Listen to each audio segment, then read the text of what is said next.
Bonjour à toutes et à tous. Je suis ravie de modérer cette table ronde organisée donc avec Paris Cours Devant et Séquence 7. Moi, je suis comédienne et scénariste, réalisatrice émergente, très concernée par ces questions. Donc, je suis ravie d'être là. Et alors, Séquence 7, pour ceux qui ne connaissent pas, pour celles et ceux qui ne connaissent pas, c'est une association de scénaristes émergents. On est environ 400 adhérents et adhérentes. Et l'association vise à promouvoir et à valoriser la profession de scénariste. Donc on organise beaucoup d'ateliers d'écriture, de rencontres professionnelles, des lectures croisées entre les membres, des séances de pitch. On est très présent au festival, comme vous pouvez le constater. Et d'ailleurs, il y a une séance de pitch ici à 14 heures jeudi, pitch de long métrage. Voilà, tout ça dans le but de rompre l'isolement des scénaristes. Aujourd'hui, on va donc parler de ce sujet passionnant mais éminemment complexe qui est écrire des nouveaux récits conscients mais optimistes. La question de l'optimisme est intéressante. Alors, qu'est-ce que ça veut dire ? On vit une époque avec une accélération quand même inédite des problématiques environnementales et sociétales qui fait que le cinéma et l'audiovisuel évoluent, ou du moins doivent évoluer pour se faire le reflet de ces changements et à travers de nouveaux récits. Alors c'est une terminologie qu'on va questionner, je pense que ça fait souvent débat, mais on va donc essayer de voir d'abord comment en fait faire rêver, inspirer, émouvoir et montrer un futur désirable dans nos récits tout en étant conscient de l'état du monde. On va voir quel impact on peut réellement avoir en écrivant des histoires plus durables et quel genre d'histoire. Et dans un deuxième temps, on parlera aussi de tous les outils qui sont créés, les outils vraiment concrets créés pour aider les auteurs et les autrices, et les structures d'ailleurs, pour favoriser en fait l'émergence de ces récits. Donc on parlera aussi d'anticipation à l'éco-production, d'éco-production en général. Donc je vous présente rapidement. J'ai la chance d'avoir, on a la chance d'avoir des invités quand même largement impliqués dans toutes ces questions et assez experts. Je vous les présente en une phrase et puis après je vous laisserai approfondir votre présentation. Lucie Trémolière, formatrice éco-prod, pardon, pas du tout. Enfin si, mais j'ai sauté une ligne.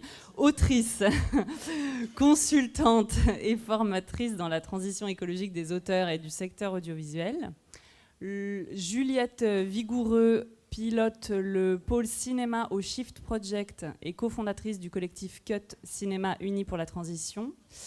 Mehdi Aïd Kassimi, responsable des formations et coordinateur des guides éco-prod pour le secteur de l'animation ainsi que la réalisation et l'écriture avec Lucie. Laurence Lafito, formatrice éco-prod, responsable du parcours Nouveau Récit du Festival Atmosphère et cofondatrice du collectif Les Toiles Vertes. Et enfin Jérôme Lemest, on dit Lemest, hein ? On dit Lemest, scénariste et membre actif du collectif de scénaristes Nouvelle Séquence. Donc j'aimerais vous laisser vous présenter de manière un peu plus approfondie et dans la foulée, ma première question sera de vous demander une ou deux œuvres qui pourraient être une référence pour vous en matière de nouveaux récits. Voilà, on rentre directement dans le vif du sujet. J'avais envie de tenter ça. Et puis que vous nous dites pourquoi ce serait une référence aujourd'hui en matière de nouveaux récits. Et puis j'ai envie aussi de tenter de demander au public pour lui-même de se poser la question aussi, si jamais vous êtes déjà un petit peu concerné par le sujet, de trouver une référence qui voilà. Et ça pourrait faire l'objet d'un échange ensuite après la table ronde. On fera un moment d'échange, donc ça peut aussi être l'occasion d'une question. Je vous laisse répondre dans l'ordre que vous voulez.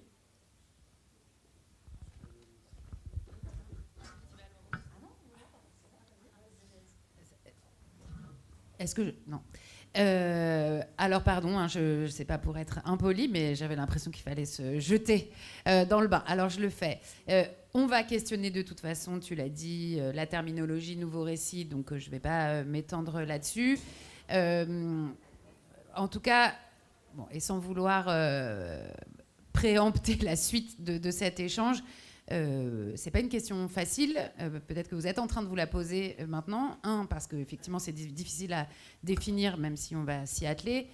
Et puis surtout qu'on n'en a pas tant que ça. Des films qui sont des nouveaux récits. Donc si... Moi la référence que j'avais envie de citer, c'est Captain Fantastic, qui est un film que vous avez peut-être vu, mais qui est déjà un peu vieux, qui a une dizaine d'années. C'est l'histoire d'une famille qui décide de vivre complètement coupée du monde, en pleine forêt. Un couple avec ses 3, 4, 5 enfants, je ne sais plus. En tout cas, ils sont beaucoup. Et puis, la maman a des soucis de santé et ils doivent retourner en ville. Et donc, évidemment, se rendre compte des limites aussi de cette éducation qui avait été très libre, très tournée vers l'expression artistique, etc. Est-ce que pour autant, ça en fait des enfants adaptés au monde contemporain? C'est toute la question. Moi, ce qui me plaît dans ce film, c'est qu'il apporte justement aucune réponse, mais qui vient soulever tout un tas de questions. Il vient en tout cas interroger le spectateur. Il confronte aussi les personnages à leurs propres contradictions. Moi, c'est comme ça en fait que j'aurais envie de définir les nouveaux récits, comme quelque chose qui ouvre, pas comme quelque chose qui serait très restreint, cloisonné. Voilà, j'ai fait une réponse un peu longue, mais c'était ma référence. Si tu peux juste, te présenter un petit peu plus que ce que j'ai fait, parce que j'ai très résumé. Oui, alors je m'appelle effectivement Juliette Vigoureux. Oui, je pilote le projet cinéma audiovisuel au sein du Shift Project, que vous connaissez peut-être, qui est un groupe de réflexion sur la décarbonation de l'économie française et qui couvre énormément de secteurs de l'industrie, du tourisme, la santé, l'éducation, mais aussi la culture.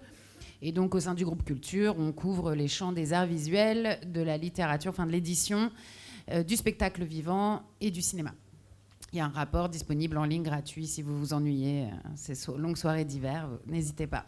C'est très digeste. Par ailleurs, je fais partie effectivement des cofondatrices de l'association CUT pour Cinéma Uni pour la transition, association que je dirige aujourd'hui, qui a pour vocation de fédérer l'ensemble des professionnels du cinéma dans le but de transformer notre industrie vers un modèle plus juste et plus soutenable pour toutes et tous. Et par ailleurs, j'ai fondé une société qui s'appelle La Base, qui fait du conseil. On est maintenant 4. Et on accompagne des organisations du cinéma dans leur transformation écologique. On travaille avec des productions, des boîtes de distribution, des festivals, des institutionnels, beaucoup de salles de cinéma. Voilà. C'est aussi une présentation longue. Pardon. Du coup, j'y vais. Je prends la parole.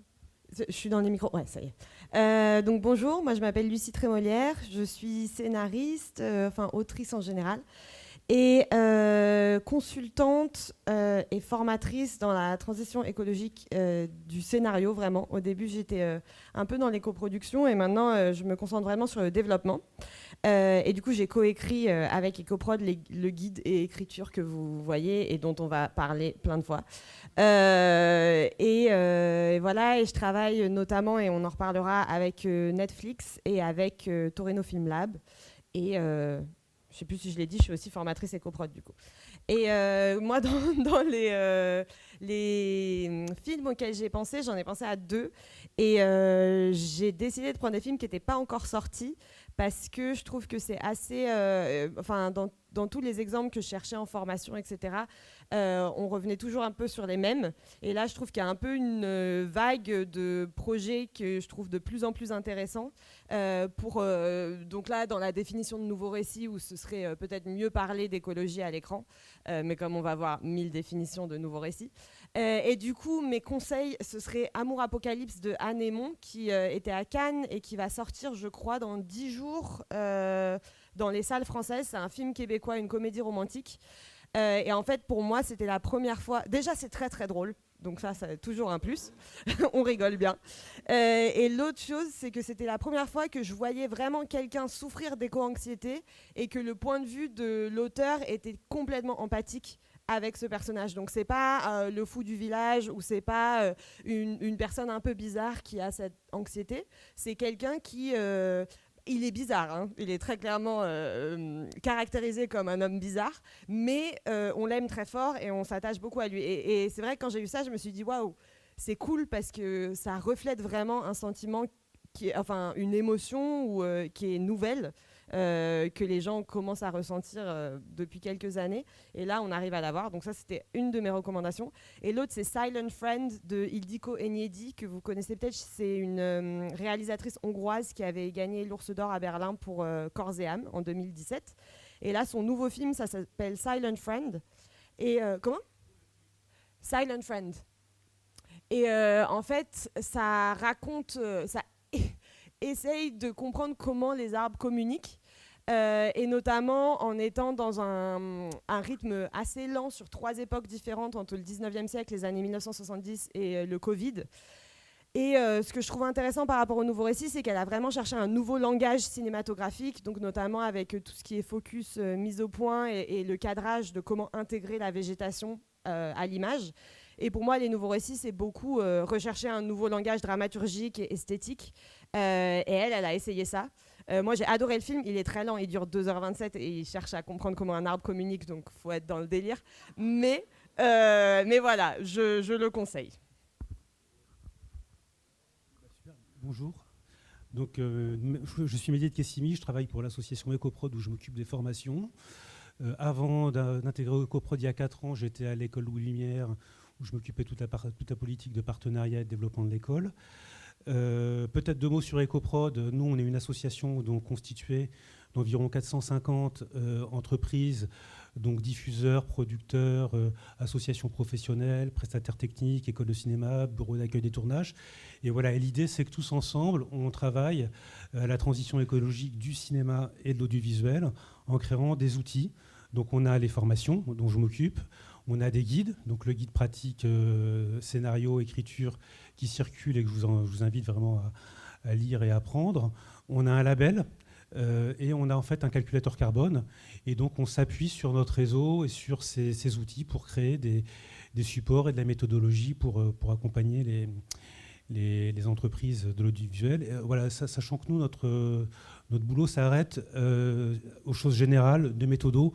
On ne va pas aller faire de conseils sur le terrain auprès des productions. Voilà, pour ça, il y a des prestataires et puis tous les gens conformes qui, plus tard, deviennent coordinateurs d'éco-production ou éco-référents. On aura l'occasion d'en reparler après qu'on parlera des outils. Alors moi, quand tu m'as posé la question du film, au début, j'étais bien embêté. Et il y a 10 jours, j'ai été voir Laurent dans le vent. Donc je me suis dit, super, j'ai ma réponse.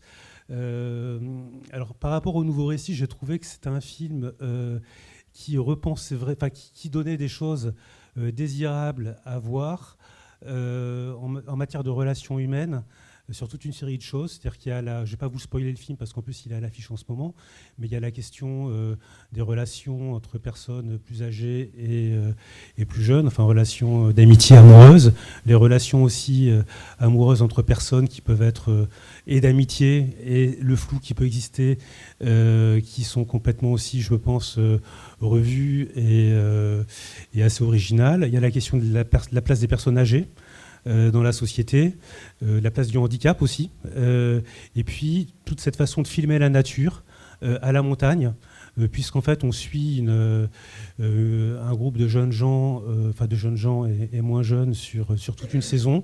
Vous avez la station hors saison, vous avez la station en pleine saison, et tout ça fait un film un peu barré, et qui par ailleurs a mis en place en matière d'éco-production des choses très, très radicales, dont on pourra reparler après. Et je trouvais qu'on avait là un bon exemple. Et il y a aussi Flow, parce que moi je m'occupe aussi de cinéma d'animation, donc le cinéma Flow. Et donc là, on est plus sur les questions de biodiversité. Et c'est un film, je ne sais pas si vous l'avez vu, mais avec le point de vue d'un animal, en l'occurrence d'un chat, alors que les humains ont disparu suite à une catastrophe naturelle. Et je trouvais que c'est un film qui nous faisait aussi beaucoup réfléchir sur notre place à nous, les humains, par rapport à la nature.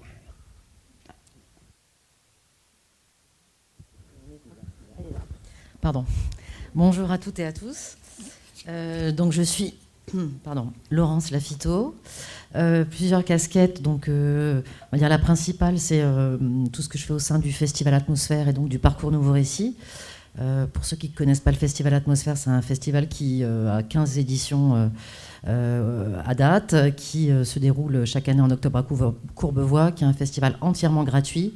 Et pour faire simple, nous propose une programmation autour des nouveaux récits, donc ces fameux nouveaux récits, tant dans la programmation qu'à travers aussi des tables rondes. On a des scientifiques, voilà, des regards croisés pour comprendre les enjeux actuels et passer à l'action. Donc c'est vraiment ça la raison d'être de ce festival. Donc j'œuvre dans ce festival depuis déjà pas mal d'années. On va dire qu'en 2018, moi j'ai commencé dans la communication dans un média. Je suis arrivée dans le cinéma par hasard. Oui, ça arrive, par la petite fenêtre, le trou de la serrure. Dans les métiers de production, un hasard, je me suis retrouvée dans la famille Costa-Gavras, donc j'étais quand même sur des films très engagés. Et à l'époque, Ecoprod existait déjà. Et pour tout vous dire, je suis arrivée dans le cinéma en me disant c'est la magie, parce que c'est quand même magique, et j'avais beaucoup de chance. Et j'étais très choquée par les pratiques sur les tournages. Donc je me suis dit, mais comment on peut faire mieux ? Ecoprod existait. Donc moi, l'éco-production est arrivée à moi dès que j'ai intégré voilà, les tournages en tant que directrice de production, régisseur général et productrice. J'ai mené des projets donc, autour de l'éco-production. C'était ça qui m'intéressait au départ, dont un premier long métrage à l'époque qui a été certifié. Et puis, justement, sur l'aspect formation, je me suis vite rendu compte que quand les techniciens, voilà, toutes les équipes n'étaient pas ni sensibilisées, ni même formées, c'était quand même moi qui portais tout sur mes épaules. Donc, on a lancé les formations à l'époque et je suis formatrice aussi Ecoprod pour justement transmettre toutes ces connaissances et puis l'expérience de terrain. Et enfin, la troisième casquette que je porte aujourd'hui, donc 2018, grand basculement, je fais mon coming out, je deviens une écolo dans le cinéma où j'allais quitter le cinéma. Donc il y avait deux voies et je suis restée parmi vous, j'en suis très contente. Pourquoi ? Parce que les récits. Et moi, je suis donc dans côté productrice, donc j'admire les auteurs, les réalisateurs, réalisatrices et autrices, évidemment.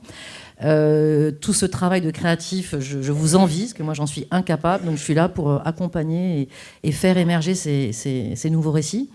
Donc, l'idée, c'est que voilà, je mets tout mon temps je consacre tout mon temps à faire émerger ces nouveaux récits. Et pour être plus brève, ma dernière casquette, l'Étoile Verte. Donc l'Étoile Verte, c'est un collectif qui va se transformer en association à la fin du mois. L'Étoile Verte, c'est un peu comme Cut. D'ailleurs, on est né sans se concerter. Je ne sais pas à quel moment la graine a été plantée, mais en tout cas, on a fleuri au même moment et il y a 2 ans. Et donc, nous, l'idée, c'est vraiment des techniciens, des techniciennes. Donc, c'est tout métier confondu. C'est une démarche individuelle. Donc, ce n'est pas mon employeur, ce n'est pas mon producteur, ce n'est pas mon réalisateur, réalisatrice qui me demande. C'est moi qui ai des valeurs que je veux défendre dans mon métier. Donc, si vous avez des valeurs écologistes, humanistes et que vous souhaitez que vos métiers reflètent ces valeurs-là, vous rejoignez l'Étoile Verte et vous verrez qu'on est là pour défendre, donc faire du lobby et surtout partager les expériences. Donc c'est un gros réseau de partage d'expériences, faire remonter tout ça aussi à Ecoprod, aux institutions, pour accélérer la transition de notre secteur. Donc on est vraiment les gens du terrain et on est là pour accélérer évidemment cette transition écologique ou cette transformation du secteur qui nous semble indispensable, voire même urgente. Voilà pour l'Étoile Verte. Donc vous avez compris, très engagé. Sinon, le nouveau récit, le film, donc c'est ça, c'était hyper dur. J'ai dit Arco. Je ne sais pas qui a vu Arco. C'est tout ? Ah ouais, pas tant que ça en fait. Alors Arco, j'avais envie de dire Flo aussi. Pourtant, je suis pas. Enfin, l'animation, oui, mais c'est pas que l'animation qui m'émeut aujourd'hui.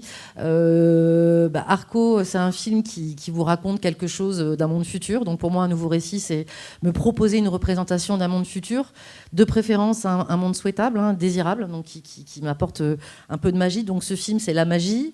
C'est une représentation de 2 mondes. Alors ce n'est pas qu'une utopie. Ça, je trouve que c'est intéressant aussi de dire qu'un nouveau récit, c'est pas qu'une utopie, c'est aussi cette dystopie, ce futur proche qui est quand même un peu plus catastrophique, avec des situations qu'on n'aimerait pas vivre et qu'on vivra en partie pour certaines, je pense.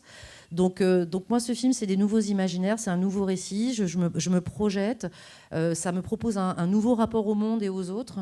Les scènes avec les oiseaux, par exemple, c'est pas juste un décor, la nature, elle est présente. Je sais pas si vous avez en tête ces 2 scènes, mais il y a 2 très belles scènes avec les oiseaux qui nous racontent quelque chose du rapport à la nature qui, moi, me touche évidemment beaucoup.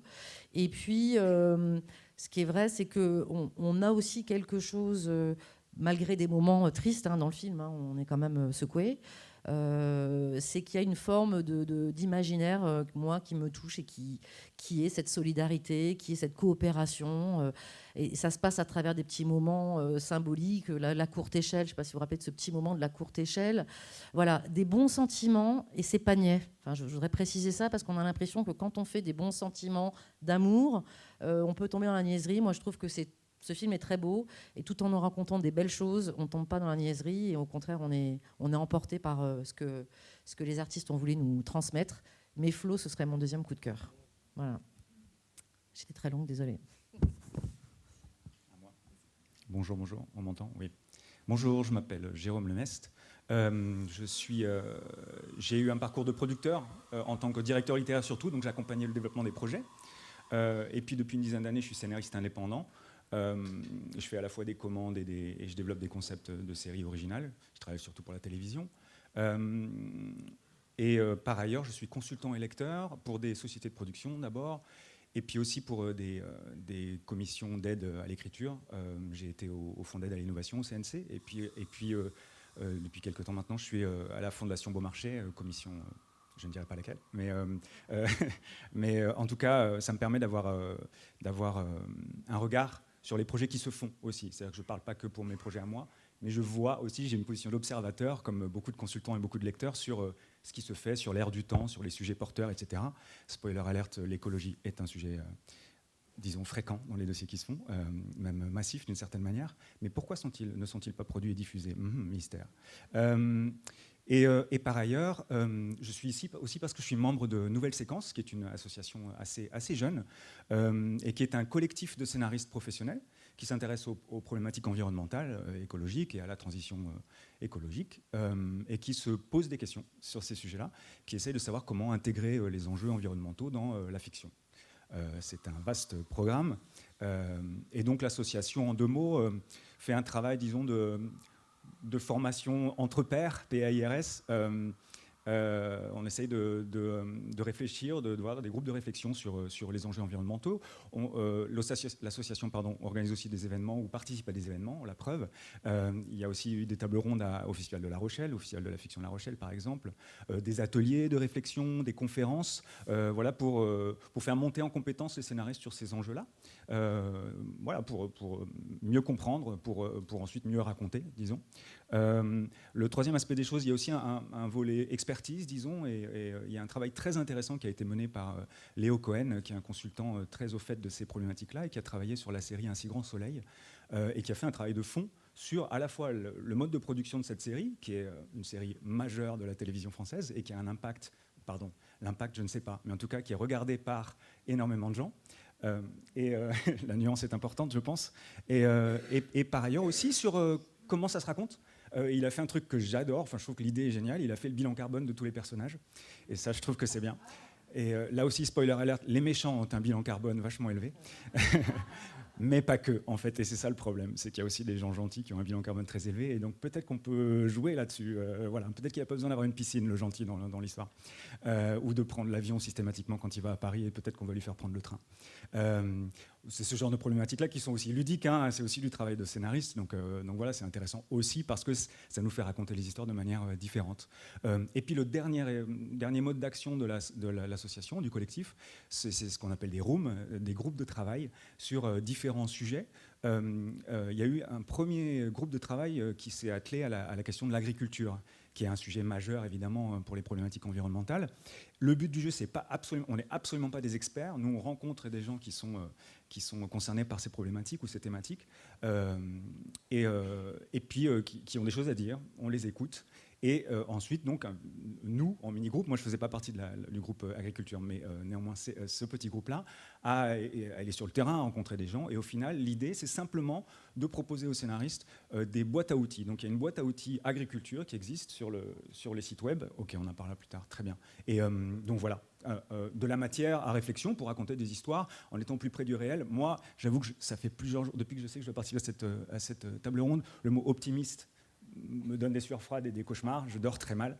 Par contre, le mot lucidité, à fond. Voilà. Et donc, oui, pour terminer, en ce moment, je fais partie du groupe de travail sur la science et les scientifiques. Donc, on rencontre beaucoup de scientifiques, en particulier dans les sciences environnementales, et on se demande, est-ce qu'on ne pourrait pas faire raconter la science en fiction, montrer des personnages scientifiques en fiction, au-delà du fameux médecin légiste qu'on connaît tous.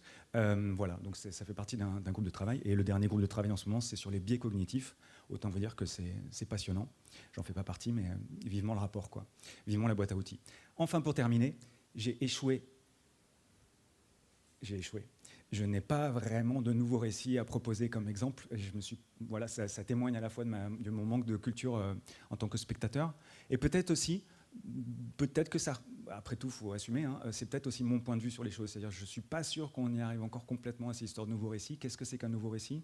En quoi c'est nouveau? Je ne sais pas. Mais je vais quand même donner 2 exemples et qui, du coup, peut-être sont hors cadre, et qui datent un tout petit peu. Mais il y avait l'effondrement sur Canal+. C'est pas un nouveau récit parce que c'est pas optimiste. Mais moi, ce qui m'intéresse, c'est la forme. Moi, je suis scénariste. Ce qui m'intéresse, c'est comment on raconte les histoires. Quels sont les outils de la dramaturgie pour être optimiste, pessimiste, en tout cas pour avoir un impact sur un spectateur et un public. Et l'effondrement, juste, ce qui m'intéresse, c'est qu'il y a un personnage par épisode confronté à l'effondrement. Et ça, je trouve ça intéressant, parce qu'en fait, j'imagine, je ne suis pas un spécialiste du tout des nouveaux récits, mais que, d'une certaine manière, la choralité, en tout cas un point de vue multiple sur un problème commun, peut faire partie, j'imagine, d'un critère de ce que c'est qu'un nouveau récit. Donc en ça, bon, certes, c'est apocalyptique, même pas post, c'est apocalyptique, mais c'était intéressant. Et le dernier, je me tairai ensuite, c'est Station 11, pour ceux qui l'ont vu, une série américaine sur c'est post-apocalyptique. J'adore les séries post-apocalyptiques et en même temps, je les déteste, parce qu'en fait, on n'y est pas encore. C'est peut-être en ça que je suis optimiste. Pourquoi? Parce que Station 11, c'est un groupe de gens dans un monde post-apocalyptique. Et qu'est-ce qu'ils font, ces gens-là? Ils se disent, on va faire des pièces de Shakespeare et on va les jouer. Et ça touche à quelque chose de très important. D'abord, à l'impact de la fiction sur les gens. Voilà, faire du Shakespeare, même quand on est au-delà du désespoir. Mais surtout, je trouve que ça touche à un thème qui, moi, m'importe. C'est le thème de la dignité, en fait. Apocalypse ou pas, c'est quoi la dignité? Et je pense que par les temps qui courent, c'est pas nécessairement une valeur vachement mise en avant, mais réfléchissons-y, essayons de raconter des histoires sur comment préserver notre dignité en tant qu'être humain et du coup en tant que personnage. C'est tout. Merci beaucoup. On a déjà bien entamé le sujet. Alors on va rentrer encore plus précisément dans l'écriture en tant que telle. En gros, ça veut dire quoi écrire un nouveau récit, du coup? Peut-être, Lucie, je commence par une question pour toi, puisque tu accompagnes quand même de nombreux scénaristes depuis maintenant de nombreuses années. Est-ce que tu pourrais nous dire quelles sont les difficultés ou les problématiques plus générales que tu rencontres lors de justement la recherche pour l'écriture de ces nouveaux récits? Et toi, en tant que scénariste aussi, puisque j'imagine que ça fait des échos en toi. Oui, j'ai un peu 2 réponses à cette question.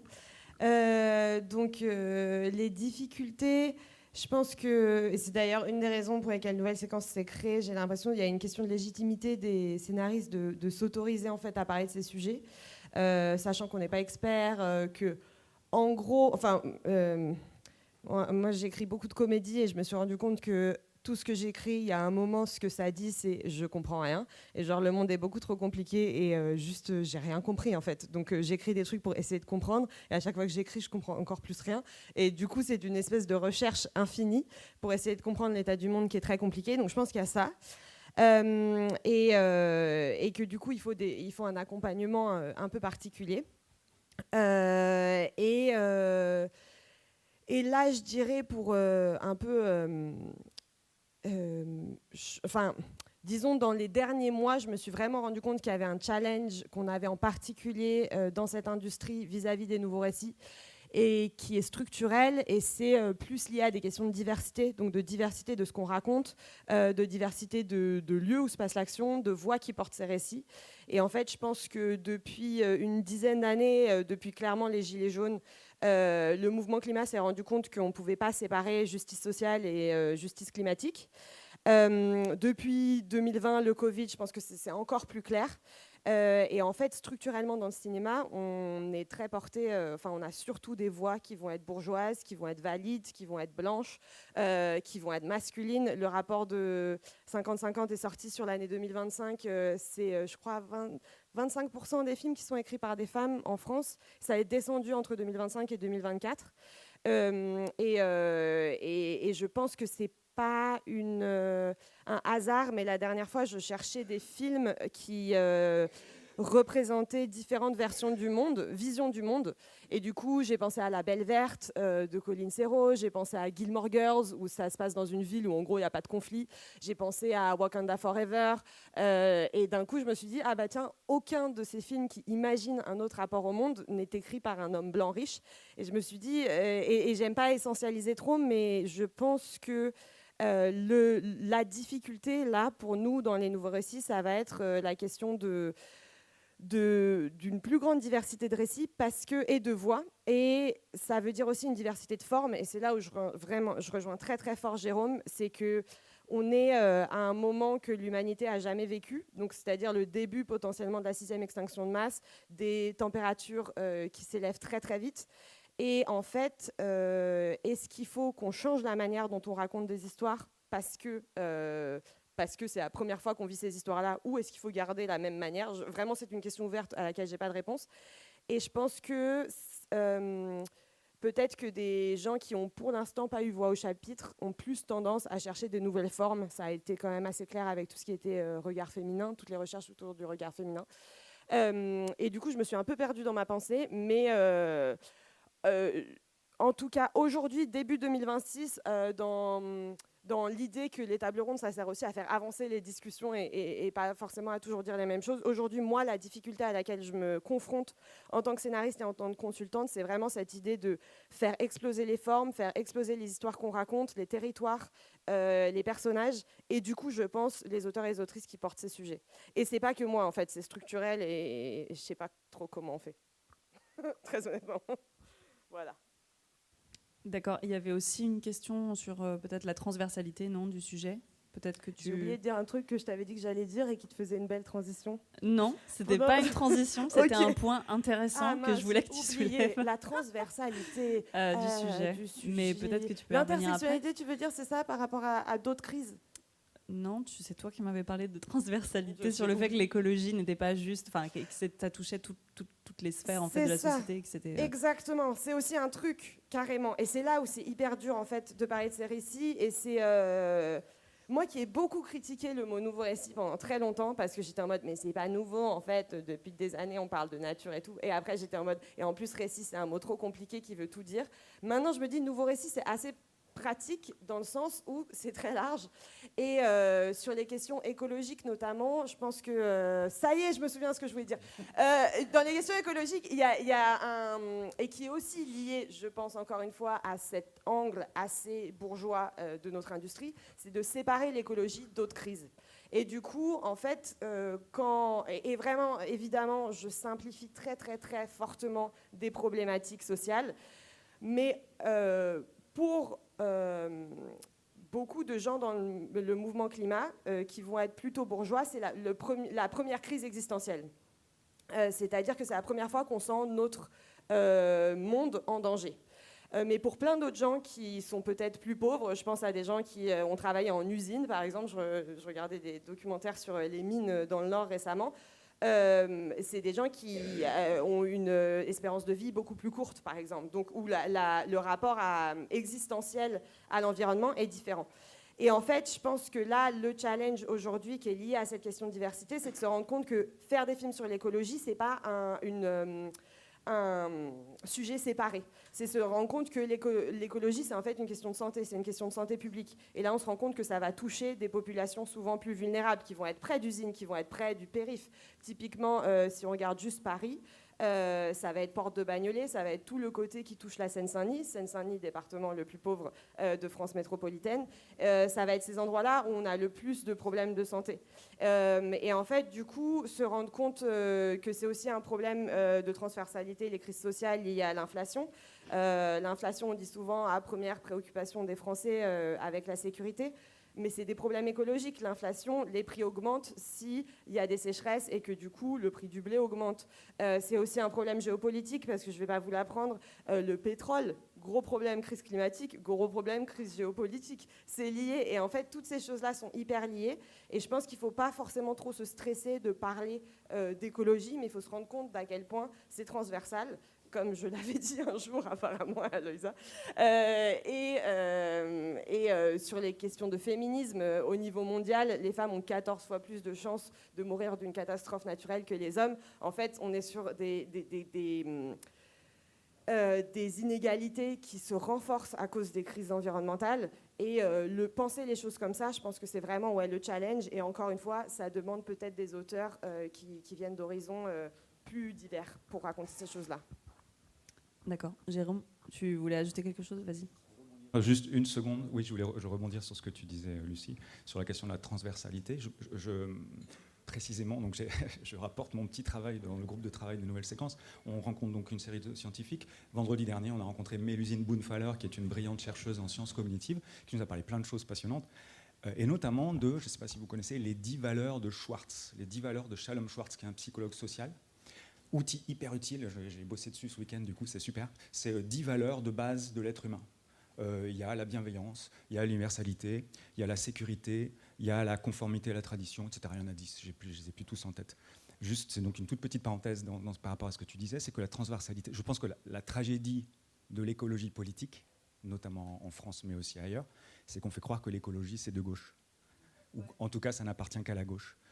Et si on pense en termes de valeurs, alors peut-être que justement on peut comprendre que l'écologie ça traverse ou c'est transversal par rapport aux valeurs. C'est-à-dire qu'on peut parler de l'écologie par rapport à l'universalité, on peut parler de l'écologie par rapport à la valeur bienveillance, mais on peut aussi peut-être parler de l'écologie par rapport à la valeur, selon Schwartz, conformité tradition. On peut aussi en discuter et dire que c'est un problème aussi par rapport à cette valeur-là, ou par rapport à la sécurité. Dieu sait que la crise environnementale a aussi des conséquences en termes de sécurité. Donc l'envisager de cette manière-là, ça peut être aussi très fertile, je pense, transversal aussi sur le plan des valeurs. Évidemment, moi je suis scénariste, je ne suis pas politique. Ce qui m'intéresse, c'est du coup, dans ma galerie de personnages, je vais avoir des personnages qui se réfèrent à des valeurs différentes, et donc mieux raconter mon histoire, enrichir mon histoire à partir de ce regard de valeurs-là, et donc y compris et surtout, en l'occurrence, sur le sujet environnemental et climatique. Ah, pardon. Je ne voudrais pas retarder ton déroulé. Non, j'allais juste compléter son... Pardon, excuse-moi, je finis juste là. Parce que du coup, en tant que aussi lecteur, qu'est-ce que tu vois dans la manière dont le sujet est abordé Tout est parce là. que tu disais qu'il y avait beaucoup... Il était beaucoup abordé, mais comment? Le problème, c'est la manière. Mais ça ne vaut pas que pour les sujets environnementaux. Moi, je lis beaucoup de scénarios aussi de scénaristes émergents, puisque je suis à la Fondation Bon Marché, qui n'est ouverte qu'aux scénaristes dits émergents, quel que soit leur âge. Mais ça vaut franchement pour tous les sujets. Mais comme le sujet de l'écologie est tellement massif quand on est lecteur, il y a deux sujets. Il y a l'écologie et le féminisme. Sur les deux sujets, même remarque. S'il vous plaît, ayez un point de vue singulier. Si vous n'avez pas de point de vue singulier, faites autre chose, ou du journalisme, enfin je veux dire, même quand on est journaliste, il faut avoir un angle et un point de vue. C'est ça qui manque beaucoup, mais c'est un truc classique de scénario émergent. C'est souvent ça, c'est ok, tu traites un sujet, mais c'est pas juste scolaire, ou c'est pas juste du prêchi-prêcha, ou c'est pas juste ce qu'on entend partout de toute façon. C'est ok, en quoi ça va être intéressant spécifiquement, de manière singulière? Mais ça, c'est une question qui vaut pour tous les scénarios et tous les scénaristes. À quel point on raconte une histoire singulière, c'est-à-dire un peu unique quelque part, avec une manière de raconter les choses qui soit un petit peu, disons le mot, intéressante.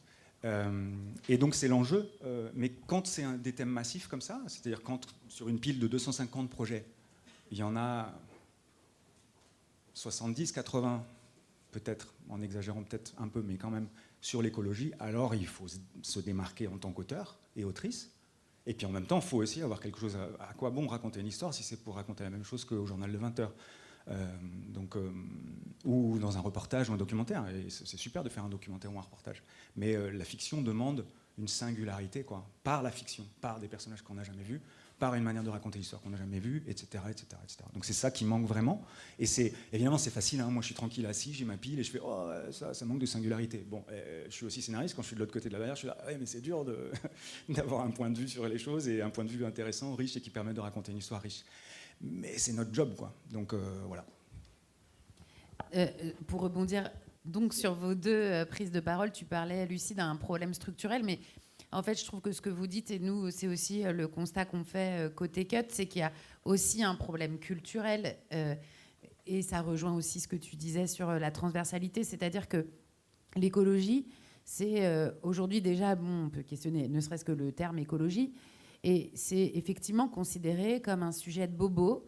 Donc soit les personnages qui portent ces thématiques-là sont dans 95% des cas stéréotypés et pas pour le meilleur, par ailleurs. En fait, et donc quand on parle d'un film écologique,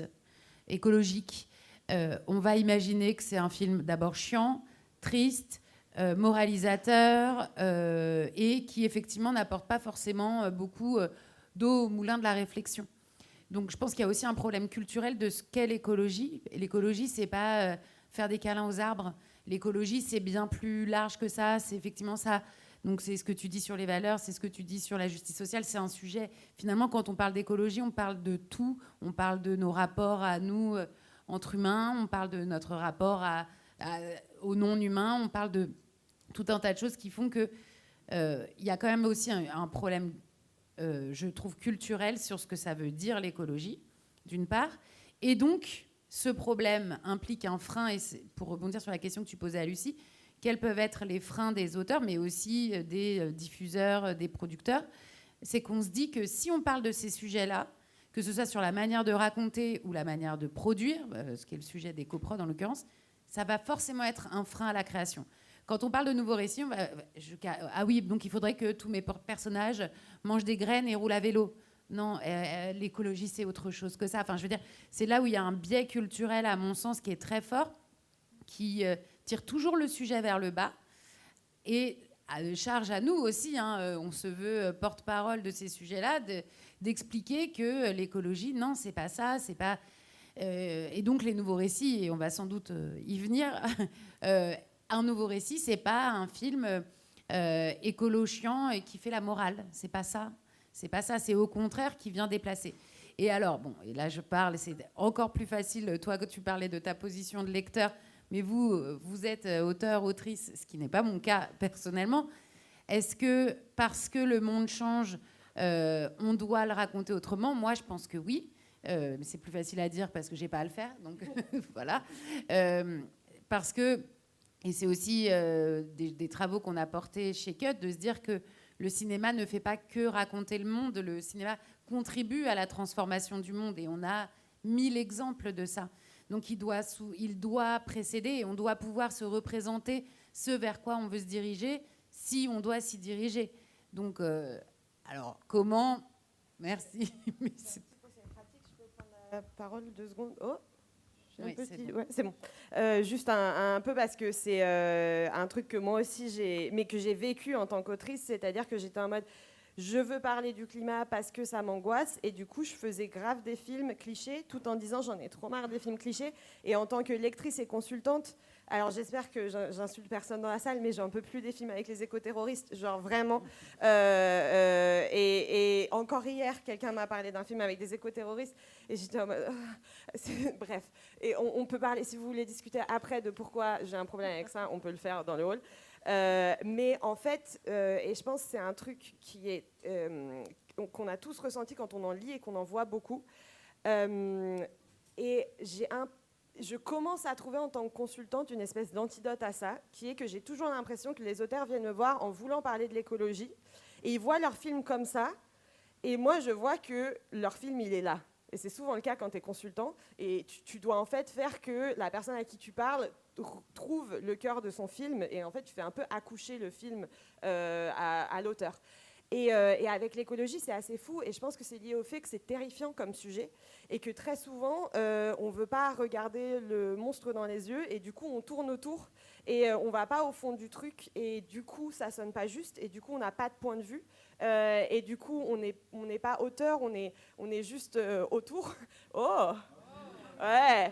Je l'avais pas prévu celle-là. Et du coup, enfin, je pense à un film où j'ai été consultante où la scénariste voulait vraiment parler d'écologie et moi je lis son truc et je me dis ça parle quand même vraiment de patriarcat. Et je discute avec elle, elle me dit non, je veux parler d'écologie, pas de patriarcat. Et là, je commence à regarder tout ce qu'elle a fait. Et je me suis dit, en fait, c'est son obsession de sa vie, le patriarcat. Tous ses films vont parler de patriarcat, c'est ça qui est au cœur d'elle. Et en fait, j'ai réussi à lui faire comprendre que elle, ce qui l'intéressait, c'était la rencontre entre ces deux choses-là et que, évidemment, l'écologie étant transversale, elle est liée à des questions de domination, dont des dominations de genre. Et finalement, j'ai pas lu la dernière version, mais je pense qu'elle est un peu plus partie vers là. Et c'était le cœur, et c'était le point de vue, et c'était là où elle était juste, et c'était là où on sortait d'un film très, très...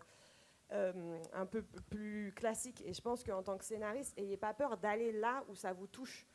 Pensez pas, il y a un film que je dois faire et c'est le bon film et la bonne manière d'en parler. La bonne manière d'en parler, c'est la voix que vous avez et ce que vous avez à dire dessus. Oui, alors merci. Alors du coup, pour rebondir sur ce que tu as dit, Juliette, nouveau récit, moi j'aimerais que... on est quand même en train de dire que les auteurs ont une sacrée responsabilité aujourd'hui par rapport à ce qu'ils sont en train de raconter et à ce qu'ils doivent maîtriser. Alors quel genre de récit il faut qu'on raconte en fait ? Parce qu'il y a la question de la dystopie qui est toujours... alors, est-ce qu'on doit la lâcher ? Est-ce qu'il faut absolument passer à autre chose ? Est-ce qu'en fait, il n'y a pas quand même une autre forme de dystopie qui peut être intéressante ? Est-ce qu'il faut passer à l'utopie ? Est-ce que l'utopie n'est pas naïve ? Est-ce qu'il n'y a pas un problème dans la dramaturgie avec les notions de conflit ? Est-ce que tout ça ? Et donc, comment on définit en fait ces nouveaux récits ? Quel genre de récit on écrit ? Bon, juste en une phrase pour ne pas monopoliser la parole, mais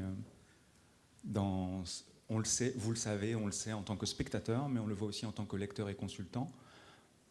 Et c'est aussi pour ça que j'ai bugué sur le type d'œuvre, l'exemple d'œuvre qu'on pouvait donner sur les nouveaux récits. Les fictions écologiques, et dites-moi si je me trompe, il y a sûrement d'autres exemples, mais allumons la télé, les fictions françaises, c'est soit l'écologie abordée sous l'angle du thriller écologique, il y en a encore un qui va sortir bientôt sur France 2, et qui est sûrement très très bien, soit sous l'angle de la dystopie ou de la métaphore. Il y a eu la dernière vague sur France 2, un nuage qui avale des surfeurs, qui les rejette, c'est la nature qui se venge. Il y a eu Abyss, c'était France 2 aussi, décidément. France 2, je n'ai rien contre France 2, et ils ont l'avantage de faire quand même des sujets sur l'écologie, donc voilà. Mais là aussi, c'est la métaphore, c'est l'océan se venge des méchants humains. Et puis et tout ça sur le mode de la fable, quoi, la fable écologique. Pour moi, l'innovation, un nouveau récit. Comment faire des nouveaux récits ? Il faut faire des récits, faites ce que vous voulez. À mon avis, ce serait bien de faire des récits réalistes. L'écologie, aujourd'hui, maintenant, pour des gens comme nous. Parce que bizarrement, je parle pour la télévision, il y a sûrement plein de contre-exemples. Et Captain Fantastic, par exemple, c'était réaliste d'une certaine manière. Mais c'est quoi l'écologie réaliste pour des gens réalistes comme nous qui existons vraiment avant l'apocalypse, avant le post-apocalypse, avant la fable du nuage qui m'avale, qui me recrache ou de l'océan qui s'attaque aux méchants humains. Donc pour moi, l'innovation, c'est le réalisme, c'est mon slogan maintenant. Oui, peut-être un élément factuel. Il y a une association qui s'appelle l'Observatoire des récits ou des imaginaires. De la fiction. De la fiction, qui ont changé de nom. Et qui a fait une étude là et qui a montré que donc ils ont analysé quand même un grand nombre d'œuvres à la télé et que l'écologie est présente, mais qu'elle n'est pas incarnée dans la vie des gens. Et je trouve que ça peut être un axe. Moi, je suis pas auteur ou quoi, mais de dire voilà l'écologie. Dans l'agriculture, dans la façon de me nourrir, dans la façon de me déplacer, dans ma vie quotidienne, dans ma santé, dans ce que tu disais tout à l'heure sur les différences entre territoires, les différences de genre. Et c'est une façon réaliste, plausible, d'amener l'écologie dans ce que vivent aussi les gens. Parce qu'il y a aussi une autre chose qui est intéressante, c'est qu'il y a des attentes du public par rapport à ça. Et ce que je trouve un peu effrayant dans ce que vous dites, c'est qu'il y a des attentes. Mais moi, je ne pensais pas qu'il y avait autant de récits qui en parlaient, mais qu'apparemment, les récits s'en emparent mal. Donc là, il y a un besoin pas de monter en compétences, mais je ne suis pas là pour dire ça, mais d'accompagnement ou d'aider les gens à se décentrer, sortir un petit peu de point de vue pour aborder cette question écologique, alors que Il y a des attentes, et puis s'il y a des attentes, il y a des gens qui iront voir les films, il y a de l'argent, donc il n'y a pas de raison que les diffuseurs et les producteurs n'accompagnent pas ce genre de projet. Pour rebondir, ce que tu disais sur l'étude de l'Observatoire de la fiction dit aussi que quand bien même le sujet est présent, on tourne un peu en rond sur la manière de l'adresser. Et donc, ça rejoint aussi ce qu'on disait sur la limite culturelle à ça. Je pense qu'au-delà du travail et des compétences et des légitimités perçues des auteurs, des autrices, il y a aussi une frilosité des financeurs et des diffuseurs, parce que sans doute qu'il faut casser les codes de ce qui existe actuellement. Moi, je ne crois pas que le nouveau récit, ce soit un genre. Je ne pense pas. Je pense qu'on peut faire du drame, de la comédie, du film d'aventure, de la comédie romantique. Mais en fait, c'est la question de dans quel monde ça se déroule. Il y a une forme, en réalité, aujourd'hui, de la fiction. C'est plus vrai, je pense, dans le cinéma que dans la télévision, mais de déni. Ce sont des bouleversements, quand on pense large, des bouleversements sociaux, démocratiques, écologiques, qui existent aujourd'hui. Soit ils sont narrés effectivement du point de vue un peu documentaire, vraiment qui s'ancrent dans un fait, presque fait divers. Mais dans quel monde on a envie de vivre? Effectivement, ces récits-là, ils existent peu, sans être soit complètement dans la dystopie. La dystopie, c'est on va faire le constat des bouleversements actuels et on va tirer un fil noir et voir ce que ça donnerait dans sa version la pire. Ou l'utopie, mais qui est, elle, déconnectée de notre réalité. Donc je pense qu'on a sans doute autre chose à inventer, d'abord de cesser de nier ce qu'on observe, ce qui se passe, que ce soit, oui, des bouleversements écologiques, on n'est même pas dans des crises. Une crise, ce sont des phénomènes de court terme et qui ont une fin. On ne sait pas. On verra après si c'était une crise. Mais en tout cas, un vrai bouleversement. Donc, adresser ces sujets-là, oui, moi, je ne suis pas sûre que ce soit un genre. En revanche, je pense que c'est sortir. On est finalement... Autant on peut nous dire qu'on va venir brimer la création. Je pense que c'est tout le contraire. C'est aujourd'hui la création qui est assez cadrée, bornée, pour des raisons aussi économiques, mais que la manière d'adresser ces sujets-là est quand même souvent la même. C'est ce que aussi dit l'étude de l'Observatoire de la fiction, et que, alors c'est pas facile d'ouvrir les imaginaires, je pense que c'est vraiment ça, et donc je ne crois pas que ce soit lié à un genre en particulier. Laurence, tu veux dire quelque chose? Sinon, j'ai une question. Micro. Non, je profite peut-être de compléter et de parler du Planet and People Test. C'est vrai que c'est assez intéressant d'analyser les récits. Et moi, pareil, je parle plus du point de vue de la spectatrice que, évidemment, de l'autrice, puisque c'est pas mon métier. En même temps que l'Observatoire de la fiction, avec le collectif L'Étoile Verte, on a voulu aussi questionner les récits, justement. Alors nous, c'est un point de vue plus subjectif. C'était qu'on a conçu un questionnaire un peu comme le questionnaire, comme le test de Bechdel-Wallace, qui interroge justement la posture de la femme et la présence de la femme dans les récits. On a fait ce même travail de questionnaire sur les récits en passant au crible des enjeux environnementaux, sociaux et sociétaux. Donc les résultats sont accessibles sur notre site internet et sur nos réseaux sociaux. Mais l'idée aussi, c'est d'aller voir sur tous ces films. Donc on l'a fait pour la sélection de Cannes et pour les Césars 2025. Et on le réitère pour les Césars 2026. C'est de regarder, de questionner les spectateurs et d'avoir cette perception en fait de ce qu'il y a dans les films. Donc c'est subjectif, c'est une réalité, mais c'est aussi intéressant de se dire, est-ce que le spectateur, la spectatrice perçoit ou pas les messages que j'ai voulu faire passer ou fait passer de façon, je ne sais pas, peut-être subliminale ou en pédagogie clandestine, comme on peut dire. Et un des enseignements, enfin, je vous invite à aller regarder ça et voir le croisement avec l'Observatoire de la fiction, qui est donc une analyse objective de ce qu'il y a dans les récits, c'est de se dire, par exemple, sur l'enjeu écologique, les enjeux écologiques qui ne sont pas explicites ne sont pas vus par les spectateurs et les spectatrices. Donc il y a des choses comme ça qui ressortent, qui sont assez intéressantes, parce que c'est peut-être la limite aussi de l'écriture, où moi-même, en tant que spectatrice ou en tant que productrice, ou si je devais financer des projets comme ça, j'aurais envie de me dire, mais est-ce que vraiment le récit raconte quelque chose? Est-ce que vraiment il va être transformateur? Ce serait ça, moi, mon ambition de productrice ou de financeur. Et quelque part, si c'est pas explicite dans le récit, si c'est juste de la pédagogie clandestine, peut-être que ce serait pas perçu, donc peut-être qu'il n'y aurait pas l'impact voulu. Donc voilà, je vous pose ça, Planet and People Test, vous pouvez y participer. C'est le grand public et les professionnels, enfin tout le monde peut répondre, sous peu que vous ayez vu le film, et de regarder aussi les résultats pour en tirer certainement des enseignements. Et alors, je pense que ça rejoint la question de l'impact aussi sur le public et tout ça, mais ça, on en parlera juste après. J'ai quand même encore une question sur l'écriture en elle-même. Est-ce qu'il y aurait, je ne sais pas exactement comment la formuler, cette question des différences, parce qu'on a parlé de l'Observatoire de la fiction qui s'est quand même pas mal concentré sur la télévision, si je ne m'abuse. Là, comment ? Oui, mais essentiellement. Ils ont commencé le cinéma avec Cannes, c'est ça ? Et c'est très développé pour la télévision, donc. Et au début, quand vous nous avez donné vos films références, c'était surtout des films de cinéma, donc c'est rigolo parce que du coup, voilà, il y en a dans les deux, très bien. Mais est-ce qu'il y aurait des différences entre cinéma et télévision en termes d'écriture ? Est-ce que c'est pas plus, je sais pas comment le formuler encore une fois, mais facile? C'est une question, d'écrire pour la télévision parce qu'il y aurait peut-être, alors les séries par exemple, parce qu'il y aurait plus, non, je veux dire sur ces enjeux-là, parce qu'il y aurait plus le temps d'installer une arène, d'installer des questions, d'installer des arches de personnages, etc., qu'on travaille la question un peu en profondeur, ou est-ce que pas du tout ? Enfin, est-ce que vous auriez quelque chose à dire sur la différence entre les formats, justement ? Plein de choses. Il faudrait une autre table ronde. C'est vrai que...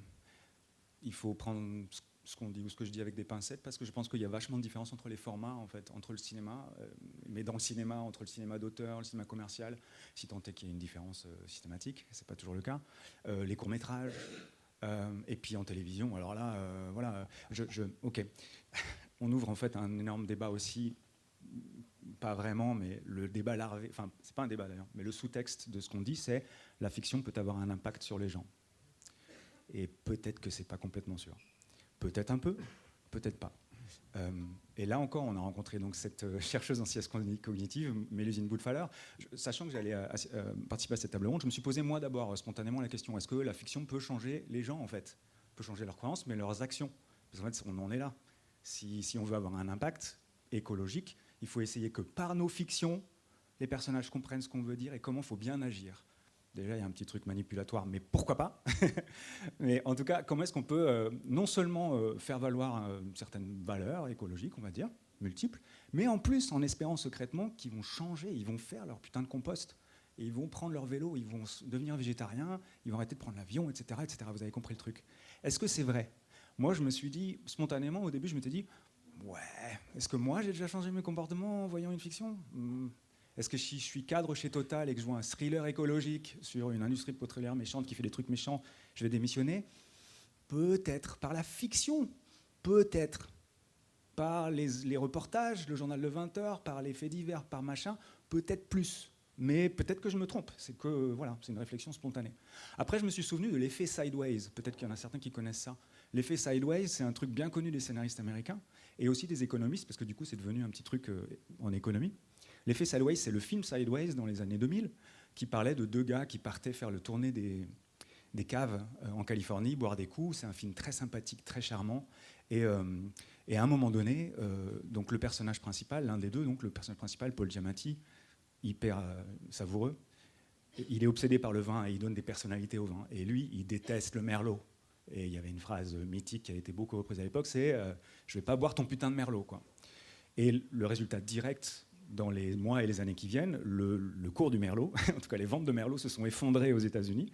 Et à l'inverse, le cépage qu'il adorait, qui était le pinot noir, est monté à fond, la production explosée, la consommation explosée, etc., etc. Petit effet, mais on sait à quel point en écologie, la consommation, c'est pas rien en fait.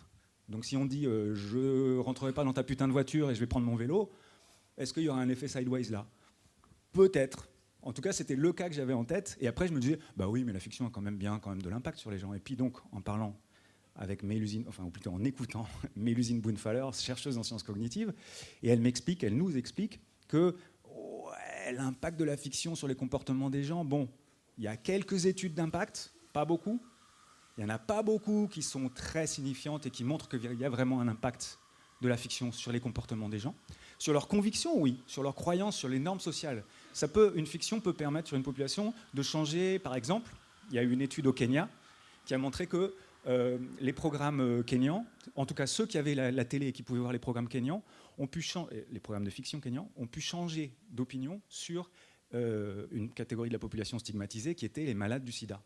Et en fait, les comportements par rapport aux malades du sida a changé par rapport en fonction et aussi les pratiques préventives, les traitements préventifs, etc., les soins, les tests de détection, etc., etc. Ok, là on voit au Kenya sur la question ok, là il y a eu un effet. Et puis au Brésil, on a montré un effet. Il y a eu des études scientifiques parce qu'à un moment donné il faut être sérieux sur l'impact de la fiction. C'est pas mal qu'il y ait des vraies études sociologiques, quoi. Ok, il y a eu un impact des telenovelas brésiliennes, pas mexicaines, pas pareil, mais telenovelas brésiliennes au Brésil sur l'indice de fécondité au Brésil. Pourquoi ? Parce que les personnages féminins dans les telenovelas, elles avaient en général soit pas d'enfants, soit un, c'est-à-dire moins que la population normale, la population brésilienne, et donc il y a eu un impact au long terme, etc., etc. J'en reviens sur la question des formats, après il faut que je me taise. Les formats aussi. Est-ce qu'un court-métrage va avoir le même impact qu'un film de grand public long-métrage ? Est-ce qu'une quotidienne va avoir le même impact qu'une série 6x52 qu'on aura vue une fois et qu'on aura oublié ? Ou qu'un téléfilm sociétal de France Télévisions, etc., etc. Ma réponse est « je ne sais pas ». Ce qui est sûr, c'est que, si j'ai bien compris, parce que j'ai fait des petites recherches aussi du coup, depuis que j'ai pu entendre Mélusine Bounfaller, c'est qu'en fait, plus on est sur un programme long, c'est-à-dire, je pense, quotidienne, plus on peut travailler au corps la société, en tout cas les spectateurs, et plus on peut espérer avoir un impact sur la population et les comportements, parce qu'encore une fois, les convictions, c'est une chose, ou la compréhension des normes sociales, c'est une chose, mais les comportements, les actes, c'est encore autre chose. Je dis ça, c'est une étude qui date de ce week-end dans ma chambre, donc voilà, c'est pas nécessairement... Voilà, mais j'ai essayé de voir quelles étaient les études d'impact scientifique sur la fiction. Dernier point, il y a aussi un biais de publication apparemment, c'est-à-dire qu'on a tendance à sortir les publications qui disent que oh, regardez, la télé a un impact sur les gens, et que celles qui ne montrent pas cet effet-là, bon, on les sort pas trop. Voilà. Je dis ça, je ne suis pas scientifique ni un expert de la question, hein, mais c'est une question hyper importante pour tout le monde ici. Moi, je veux bien rebondir là-dessus parce que, en effet, les études, il n'y en a pas beaucoup, aussi parce qu'elles coûtent hyper cher à faire. C'est une espèce d'énorme galère méthodologique et on aimerait tous ici avoir des chiffres qui disent clairement si on a un énorme impact et tout. Et je voulais encore plus reculer par rapport à ce que tu as dit sur l'espèce d'évidence qu'on a tous pris ici pour acquis qu'on écrit pour avoir un impact, qui est quelque chose que moi en tant qu'autrice j'ai pas du tout. C'est-à-dire qu'en tant que scénariste, je me suis jamais dit j'écris pour sauver le monde. Et je sais que ça peut paraître contre-intuitif étant donné qu'en tant que consultante et formatrice, je fais ça. Mais en tant que scénariste, j'écris pour faire rire les gens, en gros, pour les émouvoir, pour les toucher, et pas vraiment pour avoir un impact pour sauver le monde. Et là, je vais citer Mehdi, et j'espère que c'est OK, parce qu'il y a un gros mot dans la phrase. Vas-y. Mais en gros, Mehdi, un jour, m'a dit « Oui, mais l'idée, c'est pas vraiment de sauver le monde avec nos films, mais c'est juste d'arrêter de dire des conneries. » Et je pense que tu avais très raison sur ce point-là, parce qu'en gros, il y a toute une partie qui est en effet changer le monde avec nos histoires, mais il y a toute une partie de se rendre compte que nos films, quand on n'y réfléchit pas, font partie du modèle dominant. Et est-ce qu'on est OK avec ça ? Et ça, pour le coup, notamment alors dans un truc très basique de la désinformation, donc très souvent en tant qu'auteur, on va répéter des informations qui en fait sont fausses. Et moi, en tant que consultante sur ce sujet-là, je vais aller les chercher et juste dire, est-ce que le scénariste en est conscient ? Et le scénariste a peut-être fait ce choix, et on est libre aussi de mentir dans un scénario, Dieu merci. Mais souvent, le scénariste n'a juste pas croisé ces informations et n'en est pas sûr. Et après, il y a tout ce qui est hyper intéressant dans l'étude encore de l'Observatoire de la fiction, de par exemple 20% des maisons dans la fiction audiovisuelle française, 20% des maisons ont des piscines individuelles, contre 7% des maisons des Français en général. Et donc ça, en fait, c'est juste réfléchir à quel miroir on montre à la société. Et encore une fois, sans que ce soit... on a le droit de se dire la télé, ça fait rêver les gens aussi. Mais c'est juste s'en rendre compte. Et après, avoir peut-être une réflexion en tant qu'auteur. Je voulais rajouter un autre truc sur ce que tu avais dit, mais j'ai oublié. Donc... Je t'en prie, vas-y. En fait, c'est plus la question du mot impact dont il est question. Est-ce que le but, alors sans être autrice, est-ce que le but d'un auteur, d'une autrice, c'est de changer le monde, sauver le monde ? Non, je sais pas. En tout cas, et ça rejoint peut-être ce que tu disais, Mehdi, mais de contribuer à l'évolution des représentations. Donc, c'est pas forcément de faire en sorte que chacun, après avoir vu ce film de fiction formidable, fasse son compost et se déplace à vélo. En revanche, c'est peut-être que chacun ait avancé, même si je ne suis pas sûre que ça doit faire partie de la volonté de l'auteur ou de l'autrice, mais en revanche, au moins d'en avoir conscience, que ça peut contribuer soit à colporter, en fait, à continuer de contribuer à rester dans les représentations actuelles ou de modifier, on parlait tout à l'heure des stéréotypes, contribuer, je pense, à l'évolution des représentations et donc, quand même, potentiellement, derrière, au bulletin de vote. Moi, je pense que ça peut aller jusque-là. Dans les actions quotidiennes, je pense qu'effectivement, la télé est dans les foyers des gens par définition, etc. Elle a sans doute, mais encore une fois, tout ça doit être documenté scientifiquement et les études manquent. Voilà. Néanmoins, je pense qu'on est aussi toutes et tous capables, et il y a quand même quelques études, notamment, et c'est ce que tu disais sur l'exemple kényan, mais il y a des exemples aux États-Unis d'études qui ont été faites sur la représentation, notamment sur quand on est plus confronté à un condamné à mort, sur la position qu'on peut avoir vis-à-vis de la peine de mort. Et ça, il y a des études là-dessus qui évoluent dès lors qu'on a été confronté à une fiction, on a été en empathie avec quelqu'un qui a été condamné à tort, etc.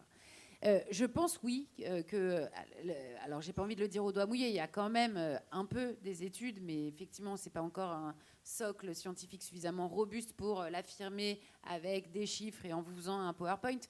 Malgré tout, on a tous des exemples, d'abord nous, personnels, et on a quand même quelques échantillons d'exemples qui montrent que, oui, dans les représentations, évidemment que la fiction a un impact. Voilà. En fait, c'est où est l'impact, si c'est sur nos gestes quotidiens ou dans les représentations, et donc dans nos réflexions. Oui, après, il n'y a pas forcément eu d'études, mais on a quand même pas mal d'exemples d'impact très négatifs. Il y a une époque, je suis amoureux, je suis heureux, c'est génial, je pars nager avec les dauphins dans la mer avec ma femme, mon compagnon. Il y a eu une énorme industrie touristique qui est née de ça. Et ça a eu des dégâts considérables. Il n'y a pas forcément d'études. Toutes ces représentations, pareil, je suis heureux, tout va bien, je prends l'avion, je vais à l'autre bout du monde. Enfin, voilà, des exemples, je pourrais en citer des dizaines et des dizaines, mais on contribue par les histoires qu'on raconte à véhiculer les choses. Et si on fait un pas de côté et qu'on regarde la place des femmes telle qu'elle était dans les films il y a 20 ans et aujourd'hui, ça ferait hurler les jeunes de voir ça.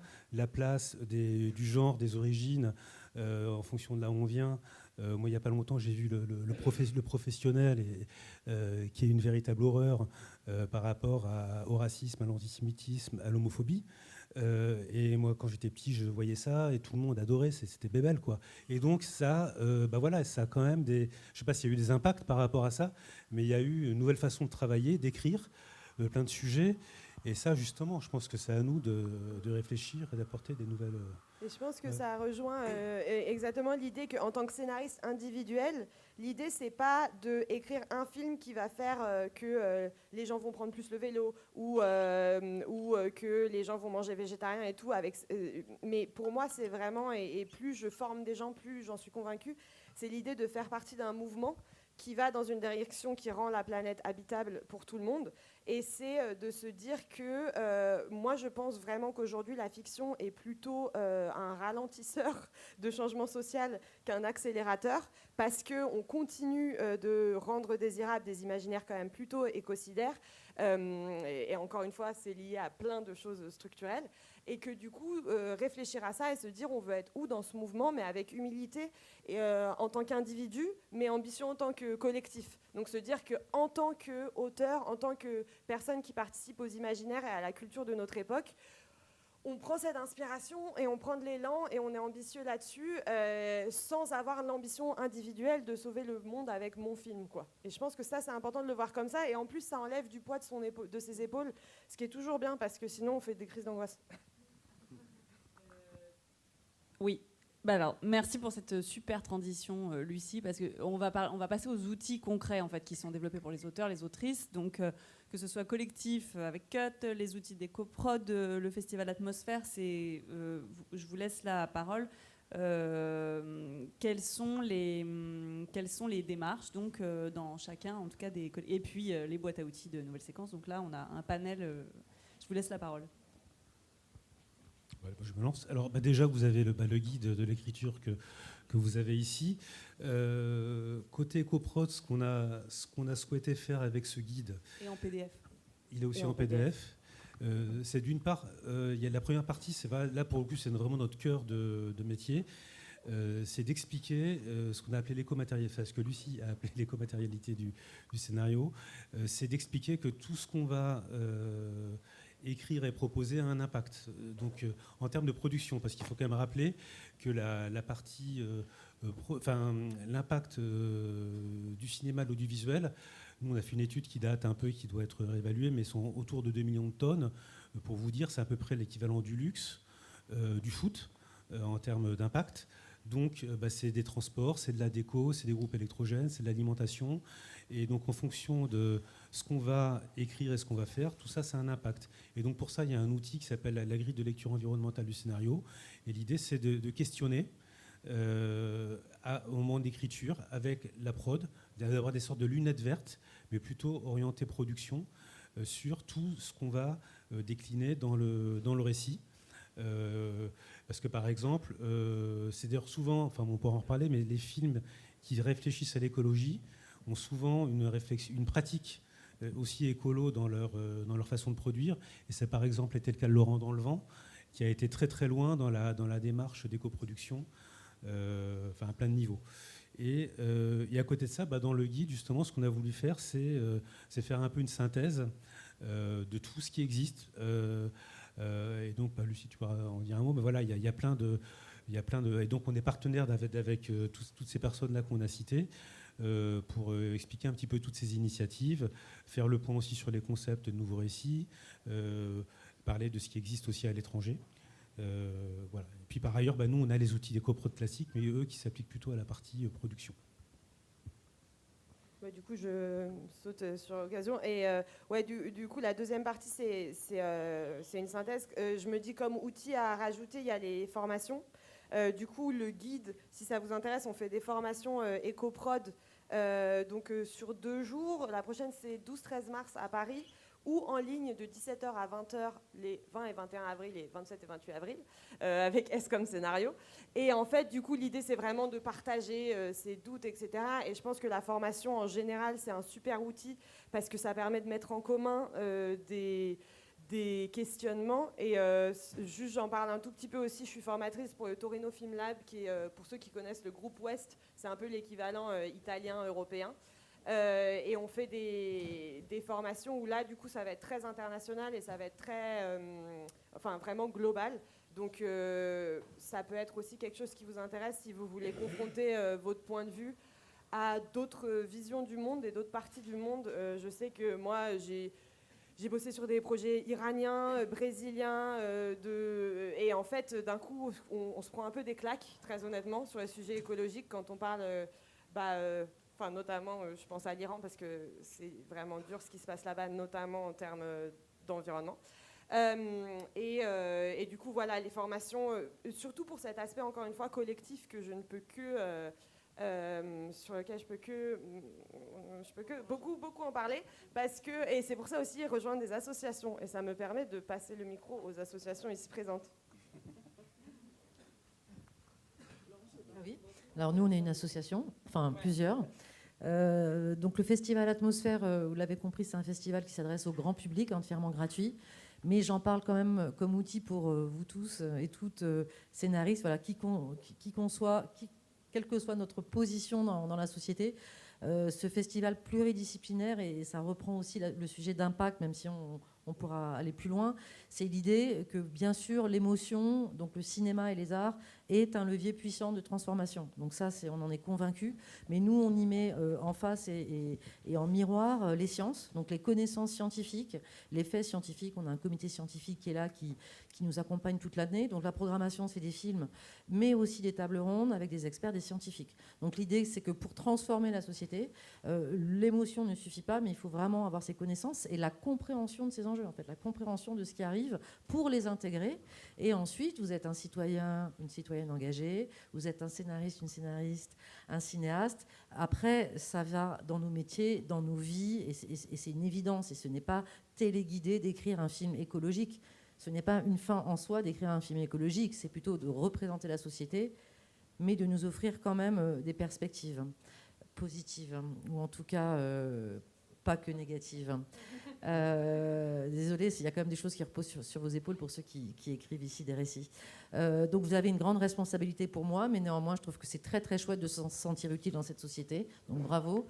Et le deuxième outil, c'est le parcours Nouveau Récit. Donc dans le cadre du festival, on a un parcours qui s'adresse aux professionnels, auteurs, scénaristes, cinéastes, avec un concours d'écriture, avec différents formats, long métrage, série, fiction sonore et animation. C'est des concours entièrement gratuits.